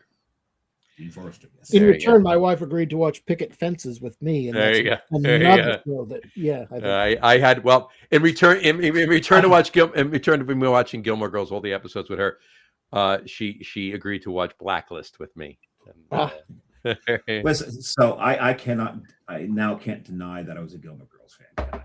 No, I like I said, I could probably quote more lines than she can. And she's been watching it since it came out. I've only been watching it for since after. Doug Smith put his top 3 up, and that was fantastic. But Christmas wrapping, to wrap up my list. Christmas wrapping, yeah, that's a great song. And today, and I mentioned this to Dave earlier. Today I did hear a version that it started out like, oh, well, this is Christmas wrapping. And all of a sudden they started singing. I'm like, this is not the Waitresses. So I Shazammed it on my phone. The Spice Girls. I never knew this. The Spice Girls did a version of Christmas wrapping. That's what I heard. I may have to listen to that. It was all right, but it wasn't the Waitresses. So it was not. There you go. Okay. Where are we? Oh my God, I'm back a little bit here. We got Johnny Crowley said, bad joke. Now I can drink my beer. Yeah. Oh boy! So we don't know what joke it was. I'm not sure. I'm not sure the joke was. But, and he said, "Oh no, it is." And then he said, "Cool mug," though, and it was a bad joke. It was your, it was one of the R2. I'll drink. It was one of the R2. Yeah. Vanessa Kitty said, "I plan on buying the latest Utopias before New Year's Eve." Someone's got some expendable cash. Okay. Have at a lot of expendable cash if they're going to do that. Have at it. Yeah. Brian Boak said Colt 45. We were talking about malt liquor earlier. There you go. Brian's legendarily known as a big fan of Colt 45. Well, of course, 1,000 miles. His top 3s are 2,000 miles for the Pretenders. Great. Do They Know It's Christmas Time at All by Band-Aid? If I didn't put Dominic the Donkey as not a joke, but as a, hey, it's my song or whatever. 100%. Do They Know It's Christmas Time at All by Band-Aid would have been on there. And Doug, you and I are lockstep. Boom, right there. Christmas wrapping. Well, the thing with the Do They Know It's Christmas, when I was my freshman year in college, we had in our building, we had 6 floors, and they had the 6 floors compete against each other in a whole bunch of different events. One was lip sync. And so a lot of the floors, what they did, they only sent like a couple of people to the lip sync, and they did that. Our whole floor competed together in the lip sync, and we did Do They Know It's Christmas. Nice. I got to be Springsteen. Did you? So yeah, so that was fun. My brother was Bob Dylan because he had a big nose. But that's probably the only reason. Oh, and he had a leather jacket. I think that he was like the only person on the floor who had a leather jacket. So, and I had a jean jacket, so that's why I got to be Springsteen, because I had a jean jacket. There you go. Or is it, what do they call those? Kentucky tuxedos or something like Kentucky tuxedos, yeah. And on that note, and it came out in 75. Otherwise it would have been on my list, but I wouldn't have had a chance to put on my list because Dave would have had it on his. And that's Santa Claus is Coming to Town. Santa Claus Coming to Town by Bruce. The wind, the wind's blowing up the boardwalk. Hey, Ben! Parents, you've been a good boy this year. Santa bring a new saxophone. I'm a big fan I got the Wolfgang Petri from the 80s and his Christmas albums. And that's in line with the German theme of this show, but I didn't think our audience would. And I don't know they'd bump out any of my choices, but those are holiday Yeah. staples in this household. So Well, Fantastic. the Santa Claus is coming to town Springsteen. One of the times I saw him in concert, he had to. The show that I had the tickets for was the first time that Bruce ever had to cancel a show Really? because it was one of the first arena shows, and the weather, they had to cancel the show, so they rescheduled it. So he said, "Well, we're going to give you a Sunday special because it was on a Sunday," and he did Santa Claus is Coming to Town live. That's awesome. It was a blast. That is It was awesome. a blast. When was that? 85. 85. So the big man was still there. Well, last time I saw Bruce in concert, not the play, the big man was still there, and I got the holy grail of Bruce Springsteen concerts. Hold on. Well, it just says Christmas. You got to hold it up here. There Have you yourself go. a Merry Christmas. Say hi. You too, Jess. Merry Christmas. Merry Christmas. Hi. Have Merry yourself Christmas. a merry little Christmas. We were just talking Gilmore Girls. Woohoo! Best. And the fact that Christmas wrapping was on one of the shows. Oh, and that I have a Gilmore Girl Christmas tree. Yes, yeah. She has a Gilmore Girls Christmas tree. There Not surprised at Yeah, all. But the thing is, on that last show that I saw, it was just after Danny Federici had died. It was the first member of the E3 band to pass. But we got the Holy Grail of Springsteen concerts. Oh, He did Jungle Land, oh, really? and I got to see Clarence Clemens play that solo That's great. live. That's awesome. And that yeah, was that's just, got to be amazing. oh, He was something. hell. One of the greatest. I still think it's the greatest rock sax solo. Yeah. Yeah. And what we call it? Ed Meyer just said, "Merry Christmas, fellas. Merry Christmas, Ed. Eddie! Merry Christmas, Eddie." Oh God, I haven't heard from Eddie in a while. And Eddie used to work with Eddie. Always a blast to work. Always a blast. and Brian Boak just said, "Hi, Jess." Brian Boak said, "Hi, Jess." Bye, Brian. Have I ever mentioned my daughter's name is Jess? But There you your go. name is John. Your wife's name is Jess. My daughter's name is Jess. It's like, just You didn't just bring. saying. You didn't bring. Our great grandparents came from Germany. You know, Germany. Yeah. Wow, We- twinsies. It's like Did we just become best friends? Yes. Karate. Yeah, there you go. But oh, you gotta love it. Oh, it's fantastic. Look, all these songs. There's not very many Christmas songs that I have to say that I don't like. And the 80s came out with a lot. I mean, when did I've been trying to think of this all day, and I mean I could have just Googled it, right? And I didn't. When did Paul McCartney Wonderful Christmas Time come out? Was that early 80s or was that late 70s? No, it's an 80s. It was in the 80s, right? That was 80s, Yep. right? Yeah. I think it was 82. Yeah. I mean, it wouldn't have made my list, but it's still, hey, you know what? I mean, it's a staple. I mean, Well, and then in the 70s, you had his cohort, John. yeah. So this is Christmas. Yeah. So this Christmas. is Christmas.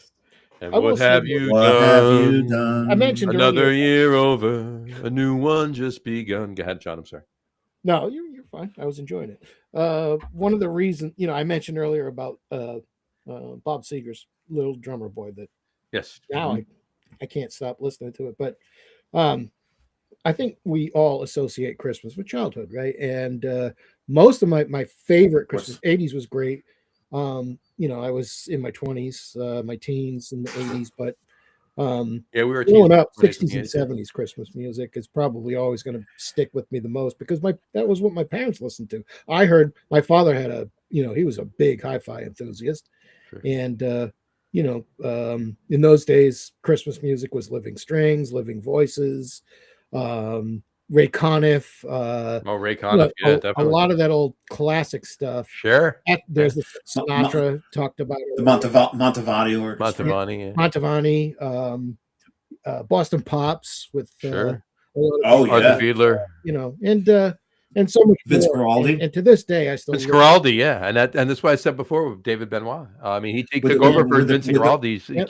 Yeah, the Peanuts songs. Peanuts song. Oh, Yeah. Peanuts. Christmas time is here is I love that song, and I mean, it takes me back to my childhood, Yeah. and watching the Well, to that point though, a lot of the songs that we grew up with from like late '60s, early '70s, because we watched it every single year, and if you missed a Christmas special, By the you way, missed everybody out there, we all did just realize that we all did just admit that we were in our teens and our 20s in the 80s, the three of us on in the the show. '80s. So.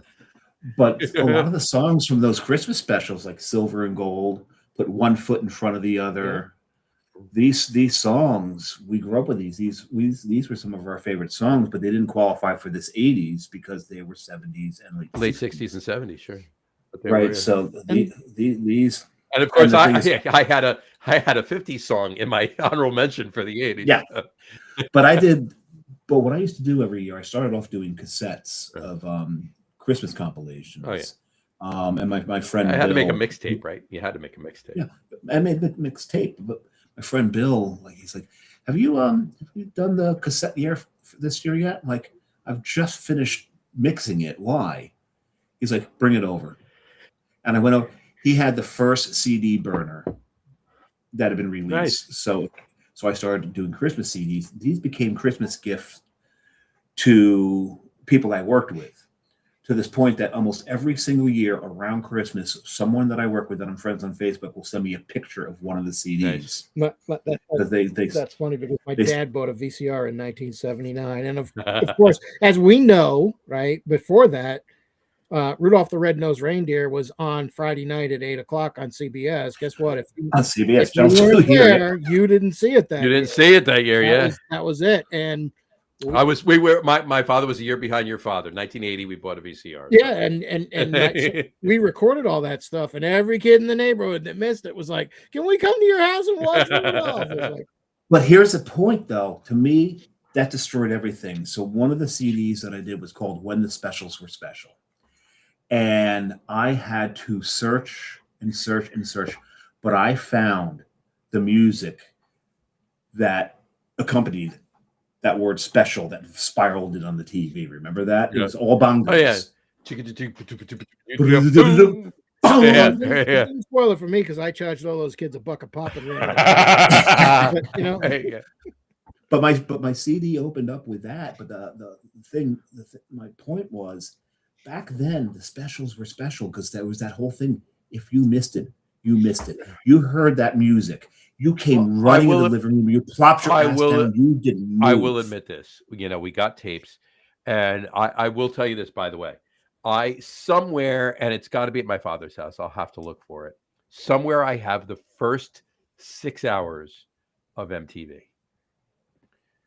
I sat there on August 1st, 1981, and I taped the first 6 hours of MTV.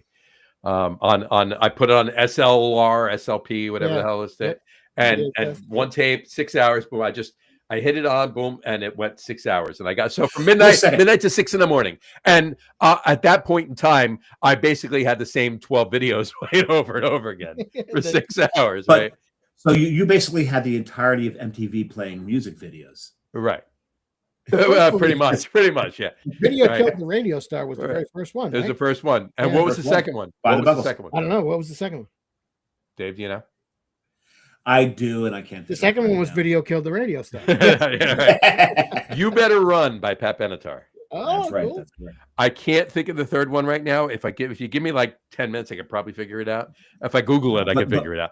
But the fourth one was You Better You Bet from The Who. Yeah.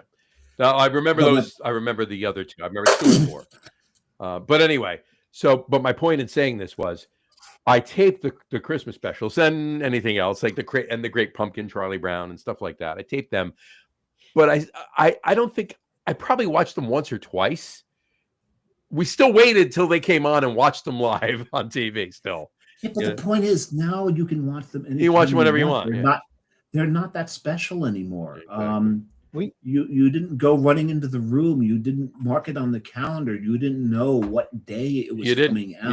You didn't. It wasn't in that because the technology was new, and we just thought it was my brothers and I would watch them over and over. I remember my dad got a bootleg copy of Star Wars, and that was like the big. I mean, when did Star Wars come on TV and video? It was like 10 years later or whatever. At least, if not And more. we were watching it over and over and over again. So it was like, it was new technology portion of it that competed with what you're talking about was the. But And I get I your point too, but I think it ruined the magic. I think it took all the magic. Yeah, but out what of it. I'm understanding what you're saying, and I'm agreeing with you to a point. And even though I did tape them, the magic was still there because I really didn't. It was on tape. I could watch it whenever I wanted, but I didn't. I waited and even the following year, right? I didn't say, it's coming out. I want to watch it, and I put the videotape in. I didn't. More than more than anybody that I know, you are a slave to tradition. Yeah, I am. More than any human being that I know. Every minute of every day of every year, John has a tradition that he has to follow. That's why he's late for everything. Because it's like, I got to do this before. I really just think it took all the magic out of for us. But today's generation wouldn't even know what the hell. They wouldn't even know what the hell we're talking about. Exactly. Yeah, they wouldn't know. No clue. So to them, it's like, what? I can't stream it. What are you talking about? Exactly. Brian Boak, exclamation point to Jess saying hi, Brian, and then Mike Dolan. Merry Christmas, Mike. Merry Christmas, Mike. Merry Christmas. Merry Christmas. Buono Batale. Buono Natale. And Mario Batale. Mario Batale. And I'm drinking this beer because of Mike. He was able to get it in. Thanks for contributing to John's alcoholism. A worthy cause indeed. Yes. Thanks, Mike. You are doing God. Buono Natale, Mike. There you go. So, all right. This was I'm liking the fact that we did the German beer show. We're definitely going to have to. Maybe do that. Have to do it. Year. Definitely have to do it. Well, this was the first annual. It can't be the first annual without a second annual. So no, because we did have a first annual show that became our last annual. Oh, that's true. Yeah, we this year even. This year that was the zero. That was the non-alcohol beer show. Yes, the first annual and last. First and last annual non-alcoholic beer show. And that would be great because I will say it's. I have never seen a lot of true German Christmas beer, Weihnachts beers, right? In the U.S., really one of the few was the Würzburger beer that I had 40 some years ago. Yeah. I get them occasionally as I said, you get the winter beer. It'll be a winter beer or a Weihnachts beer in the calendars, but you don't see them in the stores. You don't see much in the stores, yeah. So we can There's a couple others I could. I was going to get a bottle of the Italer, the Curator, and I know that's not technically a Christmas beer, but it's released around now. The historic Curator. Yeah. That's released around now. So, and when I say holiday, I mean anything that's released around now. It's not necessarily released for Christmas, but it's released in this time frame, right? I think we made a nice show. I think we did, yeah. And I mentioned earlier, Ramstein, Greg Zaccardi's been on the show before. German brewer in New Jersey, up in Butler. So many of us look forward to that every single year. Absolutely. And next year, if we're going to do it, it gives us a whole year to look for that kind of stuff. We do, and to compile more stories that the viewers can't find outside their local retirement home. So exactly. Or the interested younger viewers want to learn from. There you go. So, and wax nostalgic with us, and maybe learn some of our traditions and enjoy some of our stories with us. They can listen. Listen to us wax nostalgic, but learn some of our traditions and so forth and so on. Yeah. So of course, All right. That's all right. That's a beautiful thing. John, what do you got? What do you got going on for the holidays while we wrap up? Working. I've got Christmas Day and New Year's Day off. My team likes to take time off at the holidays. So I cover a lot of their functions. Bless you, Samurai. It's actually a busy time for me. And they work hard all year, and I want them to have time off with their families. But we're going to do some family stuff. You're a good boss. I try to be. It makes life easier. When they know you've got their back, then they always have your back. So this is very true. It's a good thing. And but we're gonna go visit family up in Rome, Georgia on Christmas Day. my my stepdaughter's up there, and my kids are coming too. We're all gonna, and that's that. It is actually usually a rare thing that all of us can get together on Christmas Day. So, because I got Right. 3 kids, she's got 3 kids, they got kids, they got kids. So John, you need then listen to that Jethro Tull song. Oh, definitely on the list. Listen to it. I We got will 3 play it kids. all the She's way got around. 3 kids. Yeah, But he's got You the all biggest. get 3 you all get- kids. He's got the biggest kids of them all now. we will listen to that and the Brady Bunch theme. But yeah, so John, what's how old's your oldest kid? my oldest? Mhm. My stepdaughter Tara she's 44. 44. Yeah. Oof. And Dang. our youngest is my son Nathan, and he's 33. 33. So, He's the one I met. Right? yeah, you met Nathan and Neil. That's Yep. that's his son. So So there you go. So John's kids from oldest to youngest, and then immediately mine start from my oldest to youngest, and then immediately Dave starts from his oldest to youngest. So, It's a cascade. It's a cascade. So there you go. That's a good hop. It is pretty good. There you go. but I'll be So- drinking some beers along the way, and then of course New Year's we'll do the Three Stooges marathon and Chinese food and Oh, you got to do that. You all gotta- the all the classic stuff. So, Absolutely. Got it. Samurai. Well, I mean, you could mention what you're going to be doing next week. So What? Huh? you can mention what you're going to be doing for the holidays on next week's show. Oh, If you'd yeah. like Well, to. like John, I'll be mostly working. I've got Christmas and the day after Christmas off, but other than that, great thing is my whole office, they're off Mhm. Well, there you go. because I've they've got- all done. They've all done their jobs and passed it on to me, and I've got to bring it home. I've got Christmas off. I'll be working the 26th. I'll be the 24th and the 26th. I'll be working. So, Yep. So- Alrighty then. but hey, beer's not going to sell itself. There you go. Kind of does. It's not gonna drink itself either. Some of it does. It's not going to. Beer's not going to drink itself. That's the other. Yeah, that's true. That's very true. So Anyway, I think the 3 of us work on that piece of it too. I think we take care of that very well. Yeah.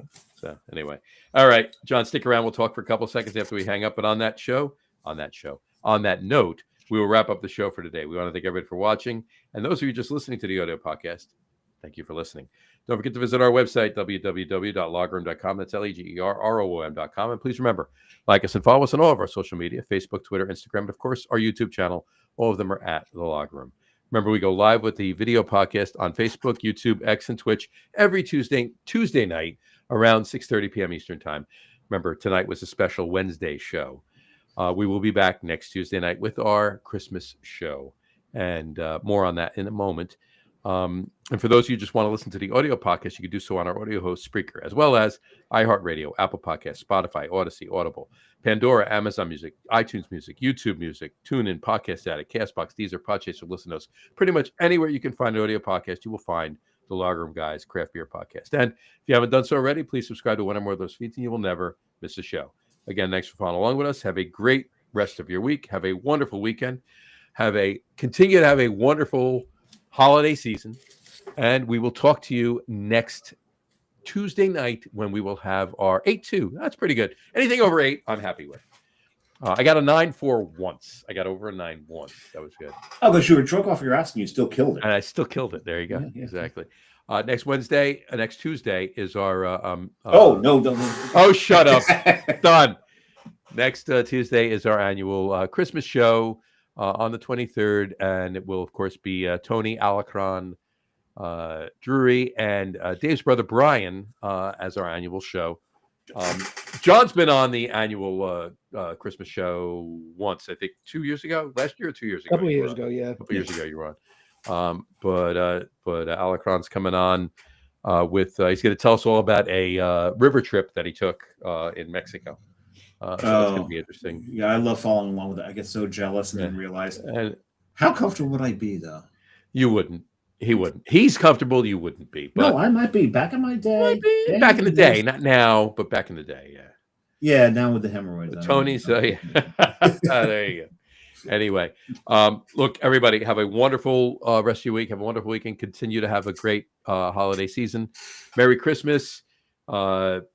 Happy Hanukkah, joyous Kwanzaa, whatever you're doing, whatever you're celebrating, enjoy the holidays.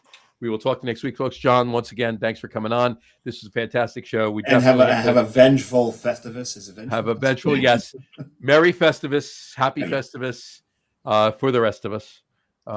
Enjoy it. And John, thank you. Like once again, thank you for coming on. We definitely have to reconvene on this German holiday beer show next year. Yeah, The second sounds like annual. fun. So, Thanks for having me. along with all the other stuff. But Always absolutely. an honor and a pleasure. Always a pleasure to have you on too. So, all right. It is. Talk It next is, week, it folks. is.